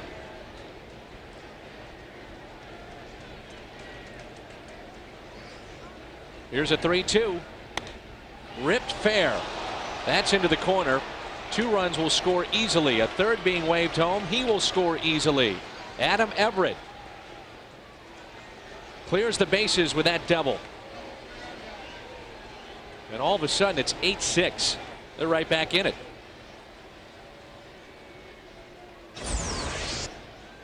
Close the book on Marquis. One of those runs charged to Flores. Pretty much right down the middle a little bit, maybe running inside a little bit, but it's on the same plane. And so he just turned on it, hit it inside the third base bag, down into the corner. And these Astros have battled back. Had the offense tonight, but the pitching is weakening a bit. So Marquis 5 2/3, 5 runs allowed, 7 hits. He walked 3, struck out 8. Did not allow a home run as Houston has clawed their way back into this game. Flores did not retire, man, through 1 pitch. Hit Palmeiro. He came around to score, and now it's Reyes, and here's Craig Biggio. A double, a single, 2 for 3 on the night. 2 outs here in the top of the 6th. 8-6 St. Louis. Biggio could tie it up with a home run. Could pull Houston within 1 with a base hit. Have to have respect for this ball club.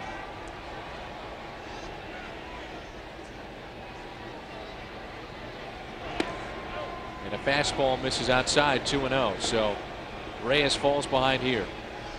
Biggio and Bagwell have been the team leaders in that clubhouse, and they have taught an awful lot of guys that have passed through that door how to play the game the right way and how to be a professional both on and off the field. Here's a 2-0 pitch. In there for a strike.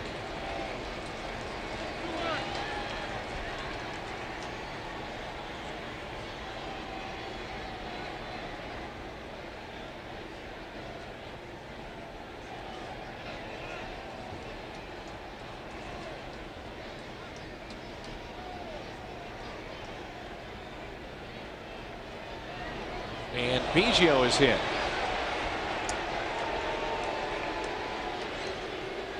So the 9th man to come to the plate here in the 6th is hit by a pitch. It's now 1st and 2nd. And in steps Bagwell. Yikes.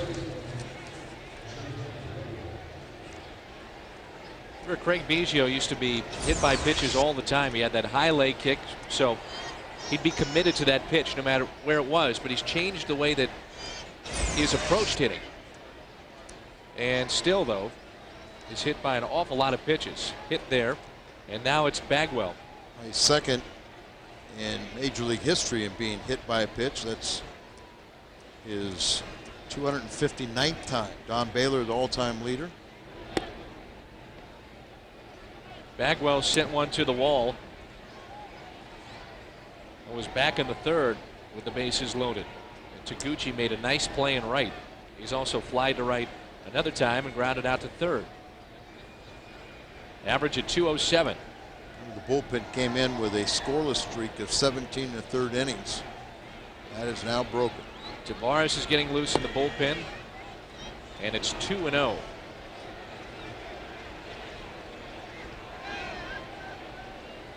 All of a sudden, what you talked about is he goes right after people and throws strikes. Did that with Everett, the first man he faced, but then he ended up running it full before he got the bases clearing double. Then he hits Biggio. They allow these guys back in the game, and now Jason can only watch.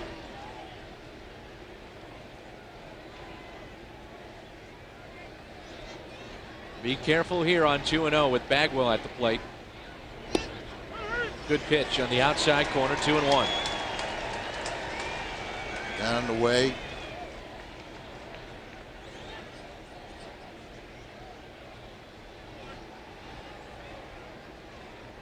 Still a hitter's count here in favor of Bagwell. 2 balls and 1 strike. Everett, good speed at second base. Biggio at first. Bagwell wouldn't chase, and it's 3-1.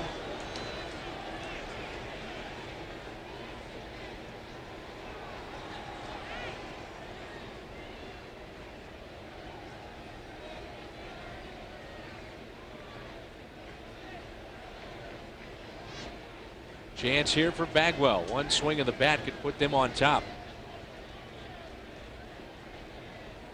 The 3-1 pitch. Inside, bases loaded.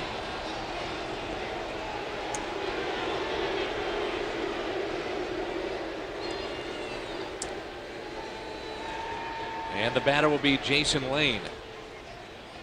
Tavares should be plenty loose by now.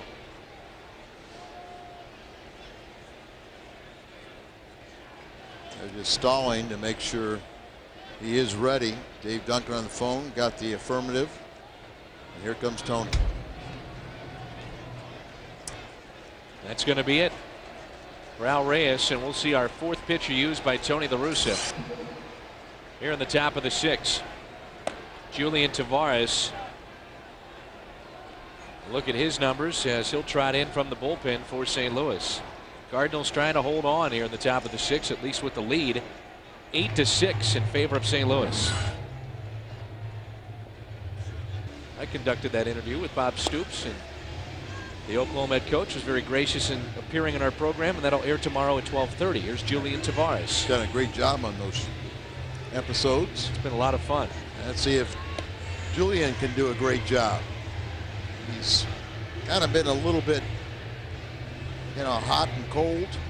He has struck out 6 batters in his last 5 1/3 innings, but he's allowed 10 hits and 3 walks. Started out slow last year and then developed into one of the best setup men in the game. Remember when he first signed with the Cardinals, really raised some eyebrows because he had hit Mike Matheny the year before, and there was bad blood between Julian and the Cardinals. And once the players got a chance to see him compete, get to talk to him, get to know him, the kind of guy that you hate when he's on the other side, but you love him when he's on your team. Right. He's perception when he's on the other team is a lot different when he's one of your teammates.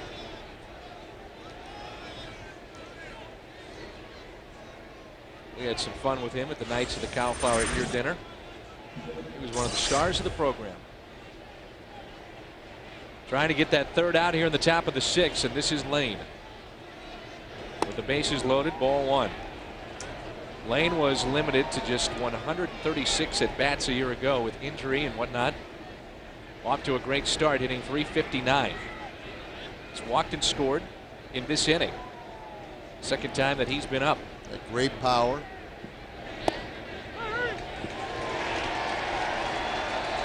Ball and a strike.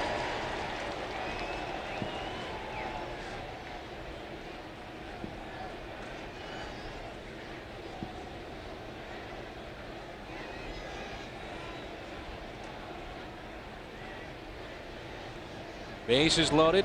1-1 pitch. Hit to short. Eckstein. Force play at second. There you go. 8-6 lead for the Cardinals as we move to the bottom of the 6th. Still a ways to go. The Cardinals will have Grzelcyk, Albert Pujols, and Jim Edmonds coming up.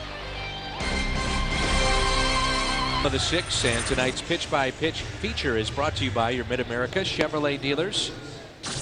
And we'll go pitch-by-pitch here with Julian Tavares. And misses down and away. Then he gets a sinker. Then he gets a called strike, 1-1. And then he puts him away as the ball stayed up a little bit, but hit on the ground for the force play at second base. So Cardinals still have a 2-run lead, and they'll do damage against an old friend, Russ Springer. Russ Springer, the Houston native, appearing for the 7th time this season, a record of 0-1.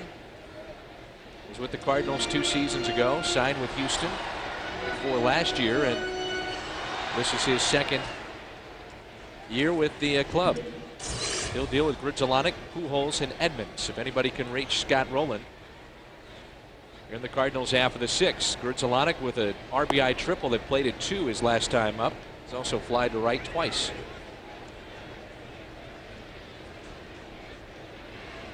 Two-run lead. You got to battle back and see. Can't get some more insurance runs. Grudzielanek, well hit, right center field. Will it hang up there enough? It will. Tavares tracked it down on the track, and that's the first out. That's why they had him playing that far into right center. He can scoop. Yes, he can. He can be a real exciting player defensively. You know, he gets a good read. You see where he is playing the right center. The ball hit fairly well, but he tracks a lot of ground. Comes up with it right around the warning track. He's also got a pretty good throwing arm.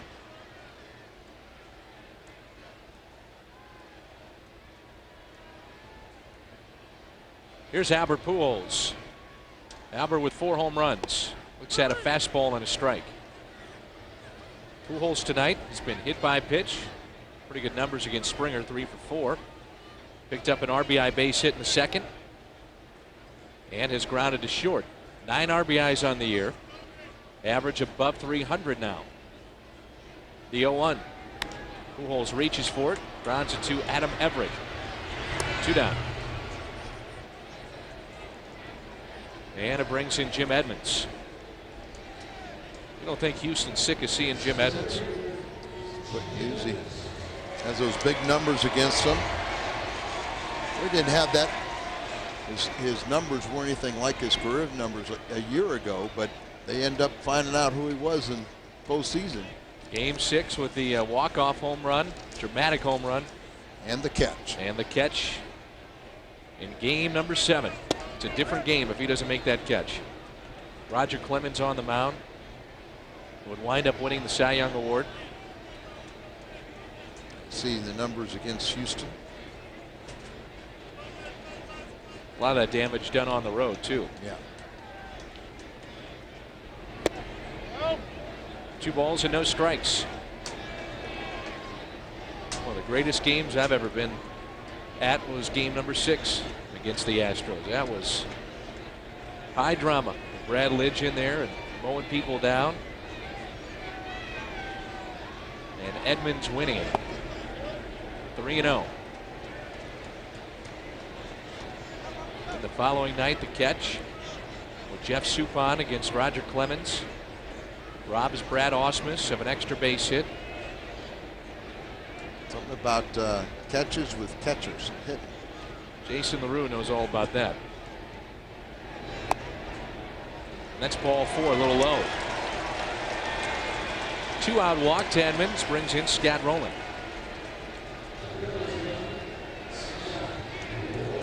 Jeff Suppan pitched in game 1 against the Chicago Cubs. Kept his team in the game, gave him a chance to win.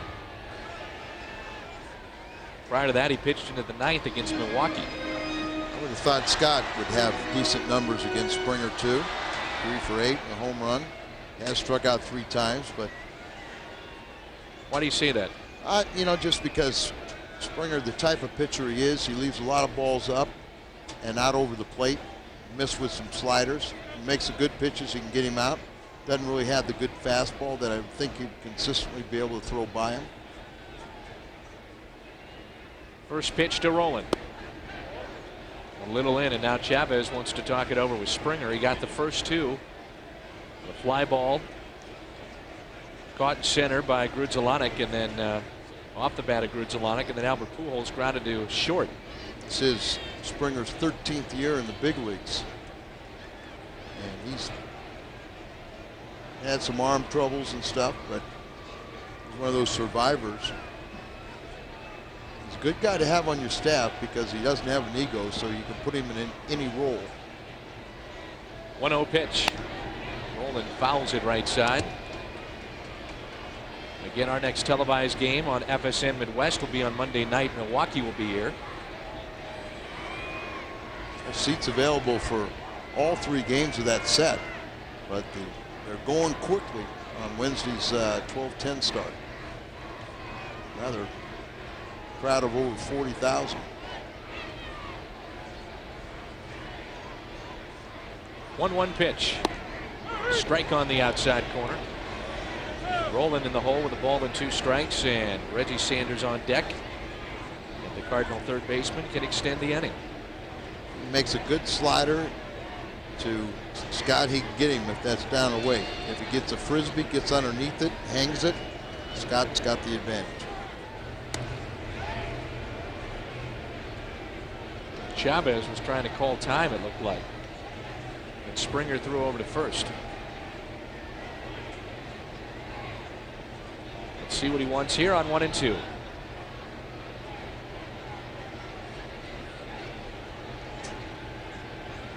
Fastball in. Gets it in, ties him up. Roland strikes out. Cardinals strand a man. They've left 6 tonight. They lead it by 2. Ago tonight that St. Louis completed a 3-game sweep at Minute Maid Park as Hector Luna got down a squeeze. 12 innings, the Cardinals would win it 2-1. And on that night, Jason Marquis pitched. He tossed 7 superb innings. Mike Lincoln was perfect through the 8th and 9th. Jason Isringhausen pitched 2 perfect frames for the win. And Hector Luna was the star. The Rule 5 pickup for the Cardinals as they won it 2-1 in 12 innings and swept the Astros. That was a big play right there. The rookie Hector Luna really won a lot of points with his manager and teammates. Recognized the squeeze play and getting it down. We're in the 7th, and this is Morgan Ensberg against Julian Tavares.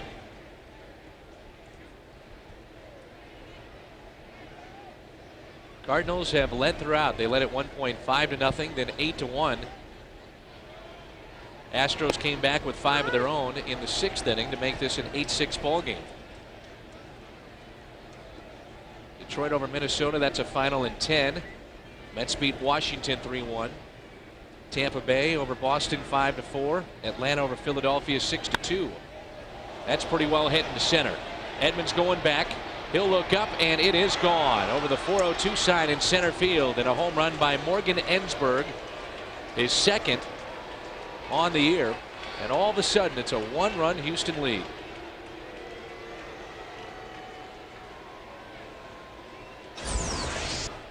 See where this pitch is. Out away from him, but see if it's up, set up, down, and away, and right down central. Hit exactly where it was pitched. It belt high out over the plate, and he had to earn it, hitting over the 402 pitch or sign. And now it's Burke.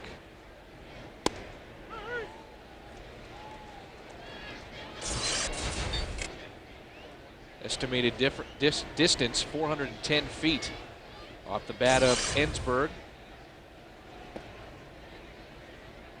Another look at the home run and a high delivery from Tavares. Misses location and out away from him, got the arms extended, and he had to earn it. That catches the outside corner, 1-2. The old dimensions, the original dimensions of Busch Stadium, that would not have been a home run. It was 414.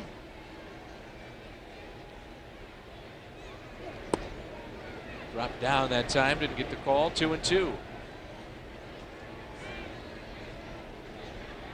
Burke is 0 for 2 with a run scored. Playing left field tonight, Biggio at second base. 2-2 pitch. Got him.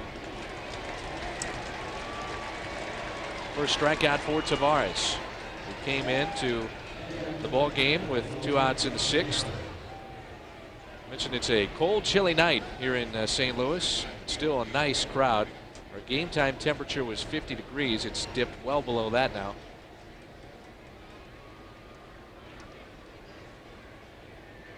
The Cardinals lead it by a run. Here's Chavez, 2 for 3. Cardinals bullpen trying to hold on for Marquis, who lasted 5 2/3. So nail biting time for Jason.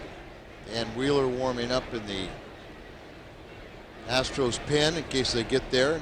Now Ray King is starting to move around in the Cardinal bullpen. Pitching matchups for this weekend. We talked about good seats still available for tomorrow. And you've got Mark Mulder and Roger Clemens on the mound. Come on down. Then Matt Morris against Brandon Backey on Sunday.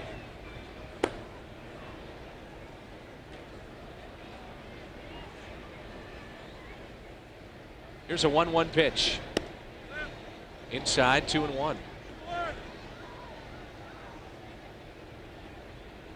Outfield is straight away for Chavez.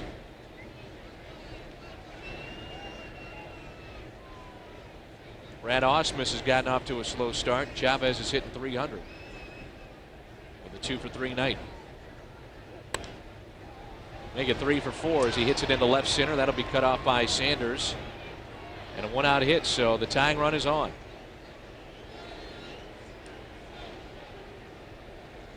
Three for 4 for Chavez.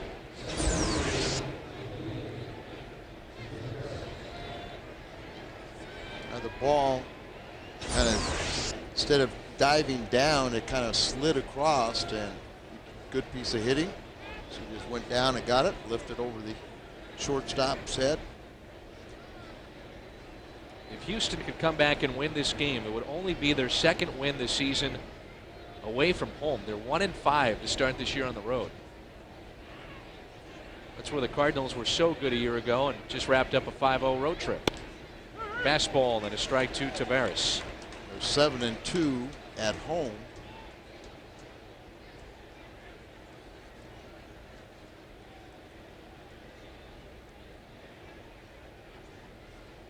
Tavares won the Texas League batting title last year, hit .335.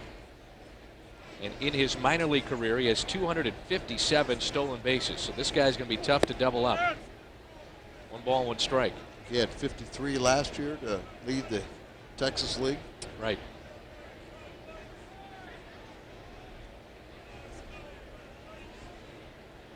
He might throw to first and then to second. Yeah. 1 ball, 1 strike. Showing bunt, lays it down. Tavares off the mound. Almost threw it away, and Pujols stays with it and then was spiked. What a great play. Wow, what a play. You got to have some tremendous hands and really just, you know, no panic. A lot of times you'll see a first baseman just get out of the way of a play like that. But watch this. Tavares, perfect bunt it looks like, pounces on it, and then falling down, he throws the ball. And there you see where he got spiked on his back leg. It's Ouch. on the base. But falling down like that, it's got to pull the arm down and throw it right in the dirt. But boy, he does a great job to get that ball. Got into foul territory, so he wouldn't be spiked, but the foot kind of sanding out there and across the bag. And now the hitter will be Mike Lamb, who was acquired from Texas before the season began a year ago. Used mostly in a platoon situation at third base. Had career highs in home runs and RBIs. 2 outs, tying run at second. And a strike. Key spot in this game is right here. He's got some power. One of the candidates, either he or Palmeiro, you would think would play left field if they give up on the kids.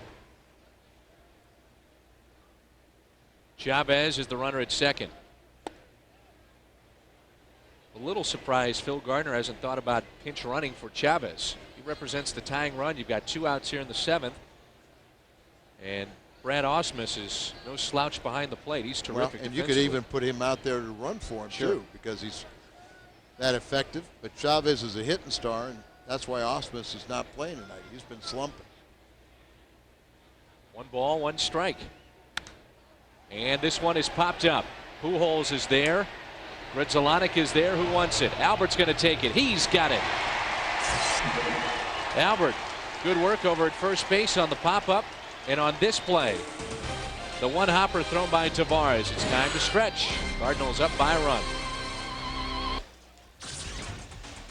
Bank of America Higher Standard game recap. Let's take a look. Jim Edmonds started out a big inning by bunting his way on. Wound up being a 5-run second inning as Sho Taguchi would drive in a couple with that double. How about this to continue the inning? Infield hit by Molina. The dugout loved it. And the line on Marquee tonight, 5 2/3. 5 runs allowed, and the strikeouts were piling up as he picked up 8 on the night. Phil Gardner was thinking this is going to be a long night, but all of a sudden his club has pulled to within 1. It's 8-7. in favor of St. Louis. And Chavez is 3 for 4, we should mention. The backstop for the Houston Astros. New pitcher is in. This is Dan Wheeler, a right-hander. And this is Reggie Sanders. Leadoff man here in the 7th for the Cardinals. Right back at Wheeler. He snags it. Almost threw it away. 1 pitch, 1 out. Rod Crossnow is tonight's merchandise winner in the Hyundai Long Drive Inning Sweepstakes. And the Cardinals hit a home run here in the 7th. Rod qualifies for the Hyundai Tucson drawing. In September, you can register by visiting a St. Louis area Hyundai dealer. Here's So Taguchi. Made a couple of nice plays in right field. He has that RBI double. And those are the numbers on Dan Wheeler. 0-2. Good ERA, 2.70. Third baseman cheating in at third as Taguchi takes a strike. Cardinals have been out hit in this game, 10-9, but lead at 8-7. Yadier Molina on deck. A look at that third baseman, Morgan Ensberg.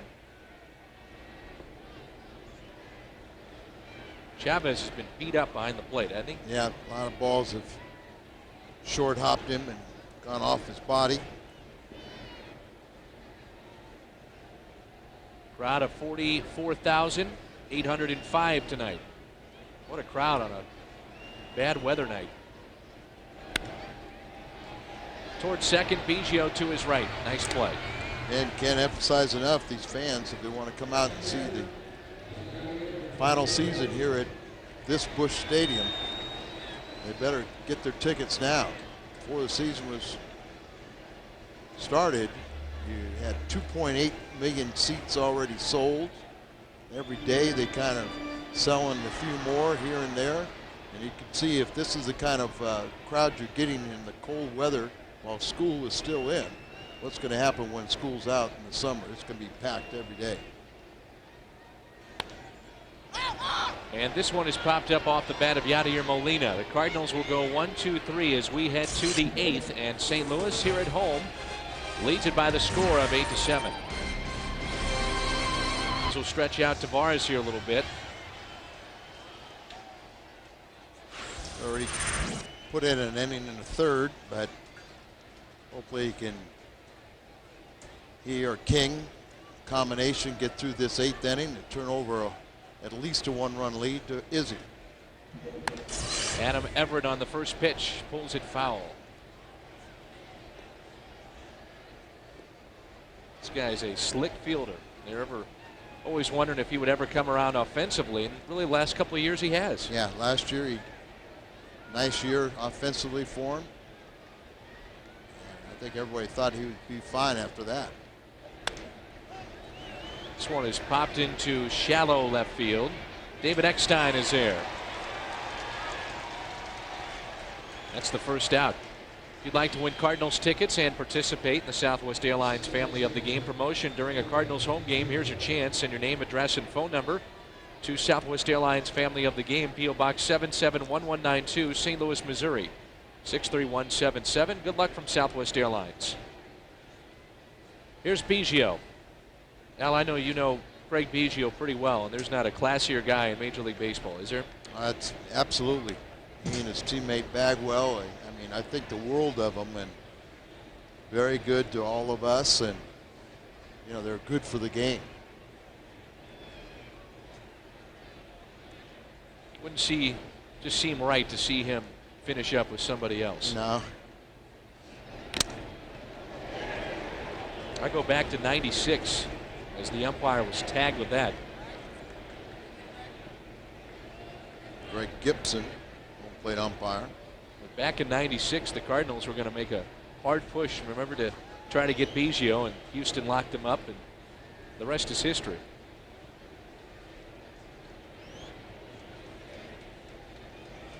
Biggio steps aside. Molina goes out to talk to Tavares to give the umpire some time. We talked about it briefly before, but he used to have that high leg kick with his left leg. He's really stopped doing that. Quicken up his bat, he thought.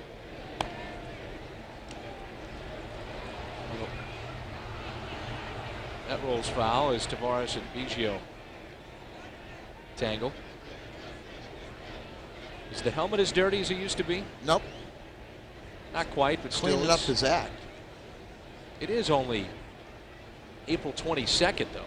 That would almost look like the one he was using there for a while. Been the last one he'd been using for the last 15 years. It was for a while. Yeah, and you know, taboo. Maybe they thought he wasn't coming back.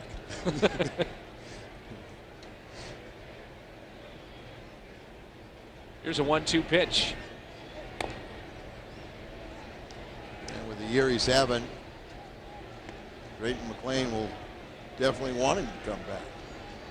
And it seemed like it was kind of, he got together with the owner, Drayton McLean, and resolved things. But you're right, he needs to finish his career with the team he started, the Houston Astros. Time is called with a count of 1-2. I love seeing this angle as part of our telecast from behind home plate. Gives you a little look at the movement of the pitch.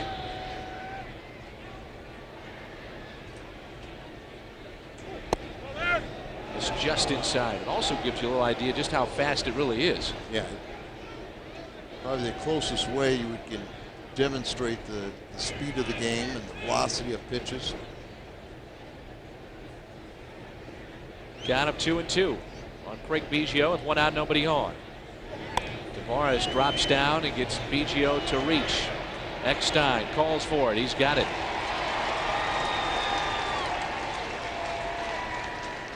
Two down, and now it's Bagwell. Tavares gave up that home run to make it a 1-run game, but he's pitched very well since then. One more to get. Jason Isringhausen getting loose in the bullpen. Been a while since we've seen him. Sunday. He got 3 saves consecutive days in Milwaukee, and hasn't had a need yet since then. Now we've got Molina. Yeah. There's not much that's unprotected with the catcher, but there is a little bit of an area. Well, near the shoulder. The shoulder or the arm. Get a good look at it right here. Look at the right arm. Right there on the shoulder. And see, you can get underneath that pad. Sometimes with the shin guards, you can get in between the folds. Good breaking ball by Tavares. Bagwell would not chase. 1 ball, 1 strike. Jeff is 0 for 2, hitting .207, a pair of home runs and 9 RBIs. It's amazing that he hits from this stance. One you wouldn't teach. No. Drop down on him. Same pitch that he got Biggio to pop up.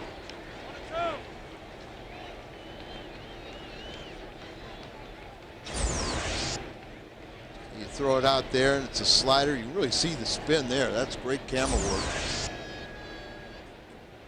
Almost see the slider spin. You got it docked. 2-2.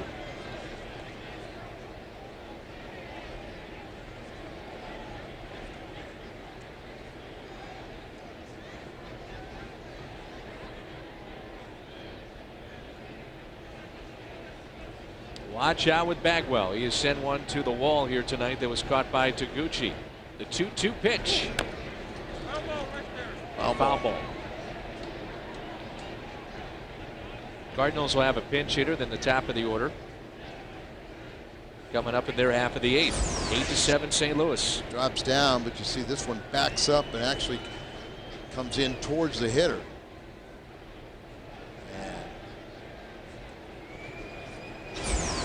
Tian out there. Not quite the same physique. No. A little longer and leaner. Oh. And Louis would have a cigar in his mouth if they'd allow it. He's got his own branded cigars, yes, right? Yes, he does.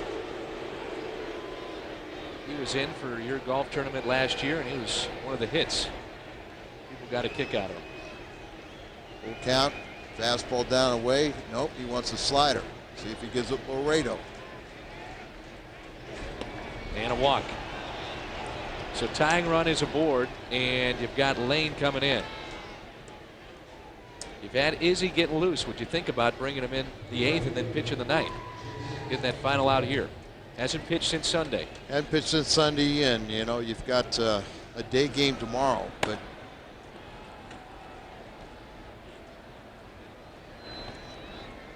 one of the options for Tony La Russa. ideally,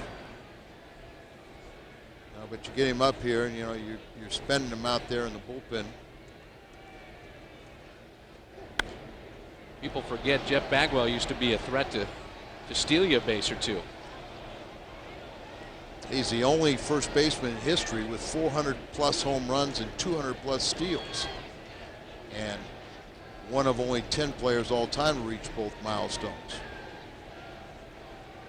Count of no balls and a strike on Jason Lane. He's 0 for 3. Cardinals have held him in check. The most dangerous man statistically to start this season in their lineup. And he hits it into right. Good work by Tavares. 0 for 4 is Lane, and we head to the bottom of the 8th. With the Cardinals trying to hold on 8-7.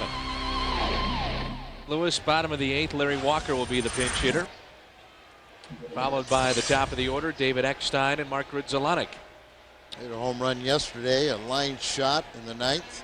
His first home run since opening day. With the day game tomorrow, Tony La Russa wanted to give Walker the night off. You know, I mean, he's going to try and take the pattern of 2 out of 3. So with the day game tomorrow, he'll be in there, and probably again on Sunday. Pulls it foul. Average at 270, 217. He's been working with Hal McRae an awful lot as of late. A little extra work. And I both saw Brian McRae tonight. Asked him how his dad's doing here, and he said he loves it. Cardinals' new hitting coach. A ball and a strike on Walker. Brian McRae was with the Cardinals in spring of 2000. Then they made a trade for a guy named Edmonds, and Brian McRae is broadcasting for the Kansas City Royals. And sorry for Brian, but I think the Cardinals made the right decision. Yep. And he admits it. Walker strikes out. The first out here in the bottom of the 8th. Cardinal baseball on FSN Midwest was brought to you by Budweiser Select, brewed for a crisp taste that finishes clean. Be selective. And by SBC Business Unlimited, unlimited local service, toll, and nationwide long distance for $48.95 per month.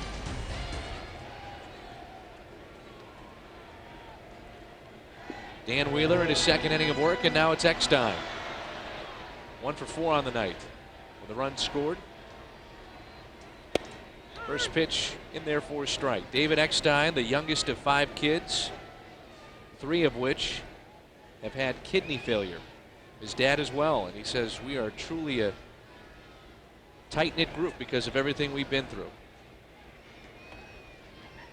Gone through dialysis. Says his dad is one of his biggest inspirations. And he lost in his playoff for the mayor of their hometown down around Orlando. This is David's 5th season in the major leagues.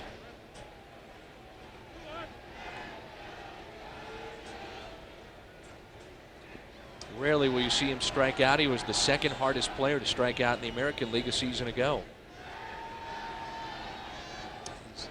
Cardinal fans adopt everyone, but he's the special kind, a real hustler. Did he go? No, he did not. 3-1. Sure would like some insurance, would you? Yes. He's crawled back in this game. You know, it's you know, the Cardinals are very capable of winning 1-run games, and they're going to have to do that. But anytime you put a tack on a couple, it makes that much easier. 3-1 pitch upstairs to Eckstein. 1-out walk, and it brings in Grudzielanek. Hey, Cardinal fans, visit STLCardinals.com, the #1 site for live game pitch-by-pitch coverage. STLCardinals.com, where baseball is always on. Morgan Ensberg, Chris Burke, and Raul Chavez will be due up in the ninth for Houston against Jason Isringhausen, who continues to get loose out there in the bullpen. He sat for a while, but he'll take a few more tosses. Gritzelanek has had a big hit. RBI triple to plate 2 back in the 4th. 1 for 4.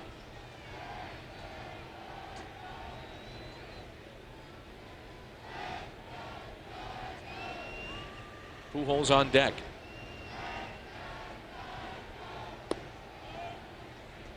That one floats in there for a ball. Very important guarding the double play to bring up Pujols. And playing once again all the way around.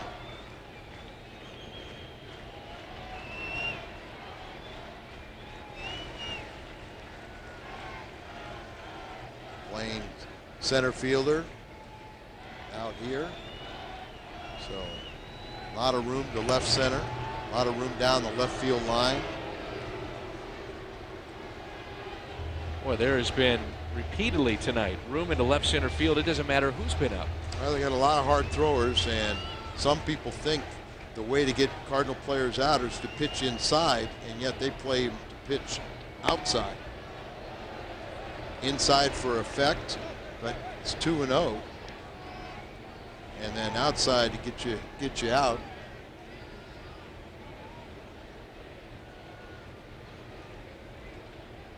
Count of 2 balls and no strikes with 1 out. Eckstein, the runner at first.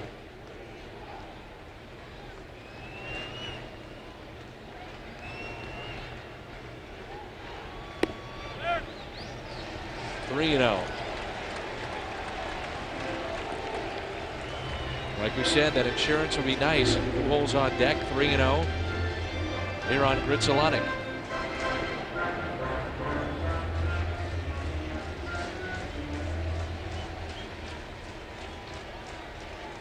Cardinals trying to hold on for Jason Marquis. He would improve to 3-0. Right down central. Would you start the runner here at 3-1? Gritzelanek, 500 average with this count. Starting the runner, trying to avoid a double play. And yeah, you want to make sure Pujols gets up, but Wheeler could get a lot of ground balls. So it's a iffy proposition. A lot of it has to do with how much contact you think your batter will make. Eckstein is running the 3-1. Hit to short. They'll avoid the double play and give Albert Pujols a shot, so it pays off. Pujols tonight has been hit by a pitch.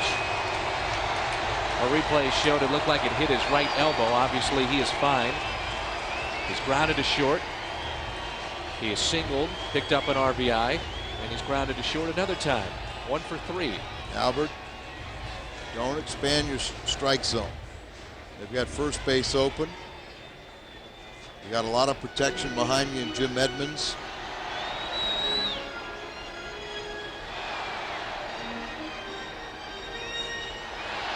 Two for 2 against this right-hander. And even a guy like Pujols, they play that same defense.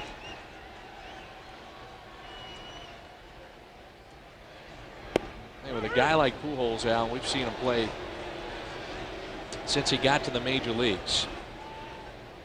You almost have to play him straight up. Absolutely. Hits it everywhere. You can't. I mean, I think you would bunch him more than you do this, but I'd play him straight away. Yep. Because he hits to all fields and power to all fields. Bounced in the dirt. Chavez has been busy tonight. Good play.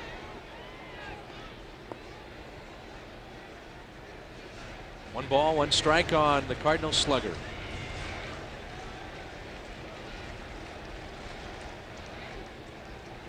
It's a big run out there at second. The Pujols bring him in. Maybe 300 on the nose right now. The 1-1 pitch. Ooh.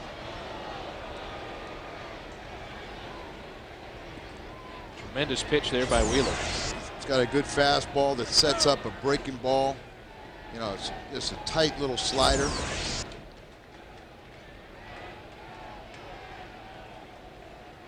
Talked about Eckstein being hard to strike out, so is Albert Pujols. Wheeler's got him 1-2.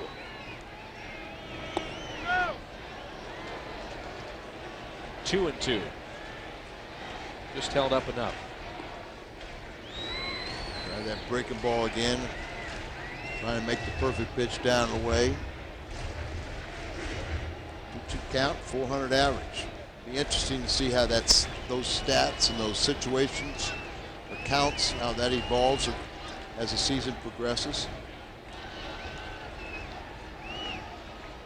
2-2 pitch. Ooh, he got away with one right there. Yep, the hanger. That thing was sitting on a tee saying hit me. When Albert is locked in, he's just sitting there, you know, and hits that ball to straightaway center and probably hits it out. He wants it out away, wants it down, and everything. And you saw that was up and in the middle of the plate, but Albert out in front pulled it foul. 2-2 the count on Pujols with Edmonds on deck. Eckstein, the runner at second base. Here it comes. He got him. Caught the outside corner. Pujols strikes out to end the 8th. We head to the 9th. Is he coming in? 8-7 St. Louis. We start play here in the 9th. Cardinal Baseball, a production of Bud Sports and an exclusive presentation of FSN Midwest. Midwest Sports Report is coming up as Jason Isringhausen is taking his final warm-up tosses. This will be his 8th appearance. He's perfect in save opportunities. An opponent's only hitting 158 against him. 106 career saves with the Cardinals. He's got career total would be 173. 106 of them with the Cardinals. That's good for 4th place in the all-time saves list. Of course, he was on the mound in that final out of game number 7 last year against Houston. We haven't seen him pitch since Sunday. Picked up 3 consecutive saves.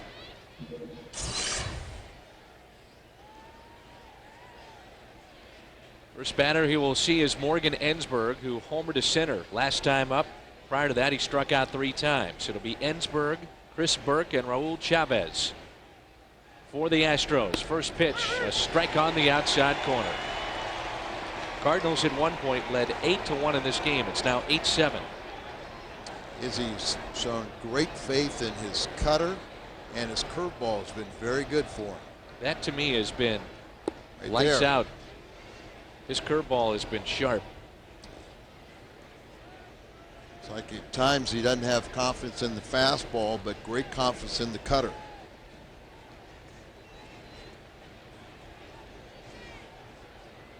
Here's the cutter again. Ensberg reaches out and drops in a hit. So the leadoff man, the tying run is aboard. Go ahead run at the plate. Still a long ways to go here in the 9th. Pat Barris is standing by with a look at the Midwest Sports Report. All right, thanks, guys. Coming up right after the game on MSR, we will have complete Cardinals post-game coverage, including Tony La Russa live and reaction from the Cards clubhouse, plus much more. But for now, send it back to Dan and Al, guys. Batter is Chris Burke, still looking for his first home run. 2 RBIs. He's 0 for 3 on the night, hitting .250. Tying run at first. So Roland cheats in. Thinks he's going to bunt or guard against it. Squares early. Here comes Roland, and now Izzy steps off the mound. It's almost a set play from the dugout, just trying to see if the young hitter will give away what his intentions are. See if you step off and see if he shows bunt or tries to pull back, drop down like he's going to swing. And a strike.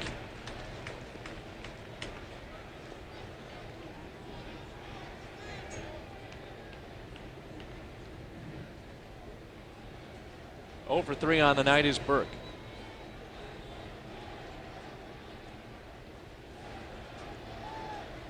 Struck out twice. Izzy would love to make it 3 times.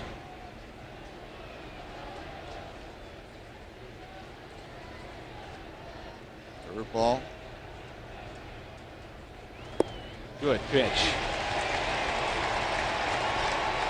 0-2. Scott Rowland coming in, trying to get a little side saddle so he's not as big a target. And when he saw the swing, he squared up. Still really doesn't back up all that much, even though there's 2 strikes. Well, he's a big man, but he's got cat-like reflexes. As quick as a shortstop. Curveball struck him out.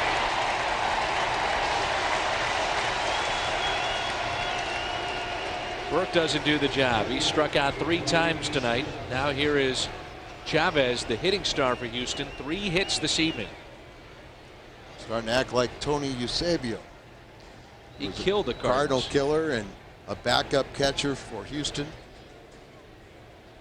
Right-hand hitter, and you could almost draw a circle out beyond the second baseman, just over the head of the second baseman in shallow right field where Tony would always hit the ball. This is the cutter. This is a double play candidate. When you say cutter, Al, explain exactly to the fans what that is. Well, it's an old-fashioned slider, but it's a cut fastball. And today's slider becomes more of a slurve in between a curveball and a slurve, but the cutter is just thrown like a fastball, looks, but has a little late tailing action downward most of the time, or preferably. The best in the game has to be Mariano Rivera. Well, it was. Not quite as effective. Well, yeah, sometimes you get to the point where you throw it so frequently, and that basically was the only pitch, and they had pinpoint control with it.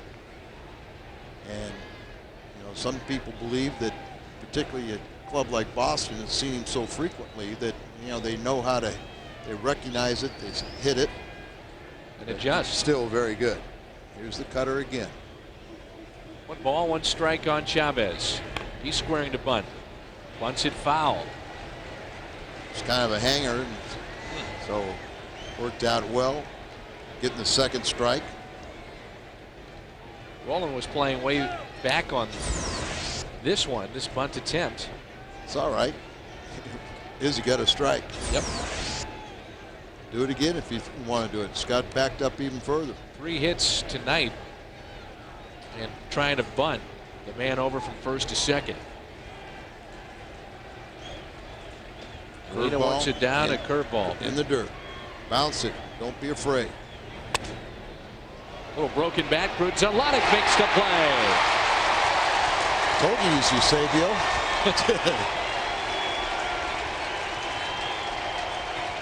Now the fans, 44,000 plus, will rise to their feet. Cardinals in out away from victory number 10. He's playing in, so he had to go back and jumps right at the cutout.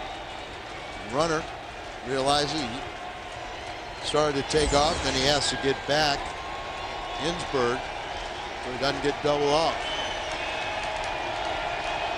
Now the youngster, cutter. Tavares, the center fielder, great speed. Strike 1. Again, we'll have the Midwest Sports Report coming up. Our next game on FSN Midwest will be on Monday night. Curveball. He's thrown that curveball a lot more this year, and it's been very effective. Curveball, ground ball. Brunzalonic is there. Victory number 10. Cardinals are 5 games above the 500 mark, and they take game number 1 against Houston as they pour out into the field. The final, St. Louis 8, Houston 7. Let's turn to tonight's play of the game, and it's brought to you by Bud Light. So Taguchi with an RBI double, part of a 5-run inning for St. Louis. And that was all the way back in the second inning, and the Cardinals never looked back after that as they win it by the score of 8-7. Marquis is 3-0. Duckworth is 0-1. Isringhausen saved number 6. Next broadcast will be tomorrow on the WB here on FSN on Monday night. For Al Raboski, I'm Dan McLaughlin. Midwest Sports Report is coming up next.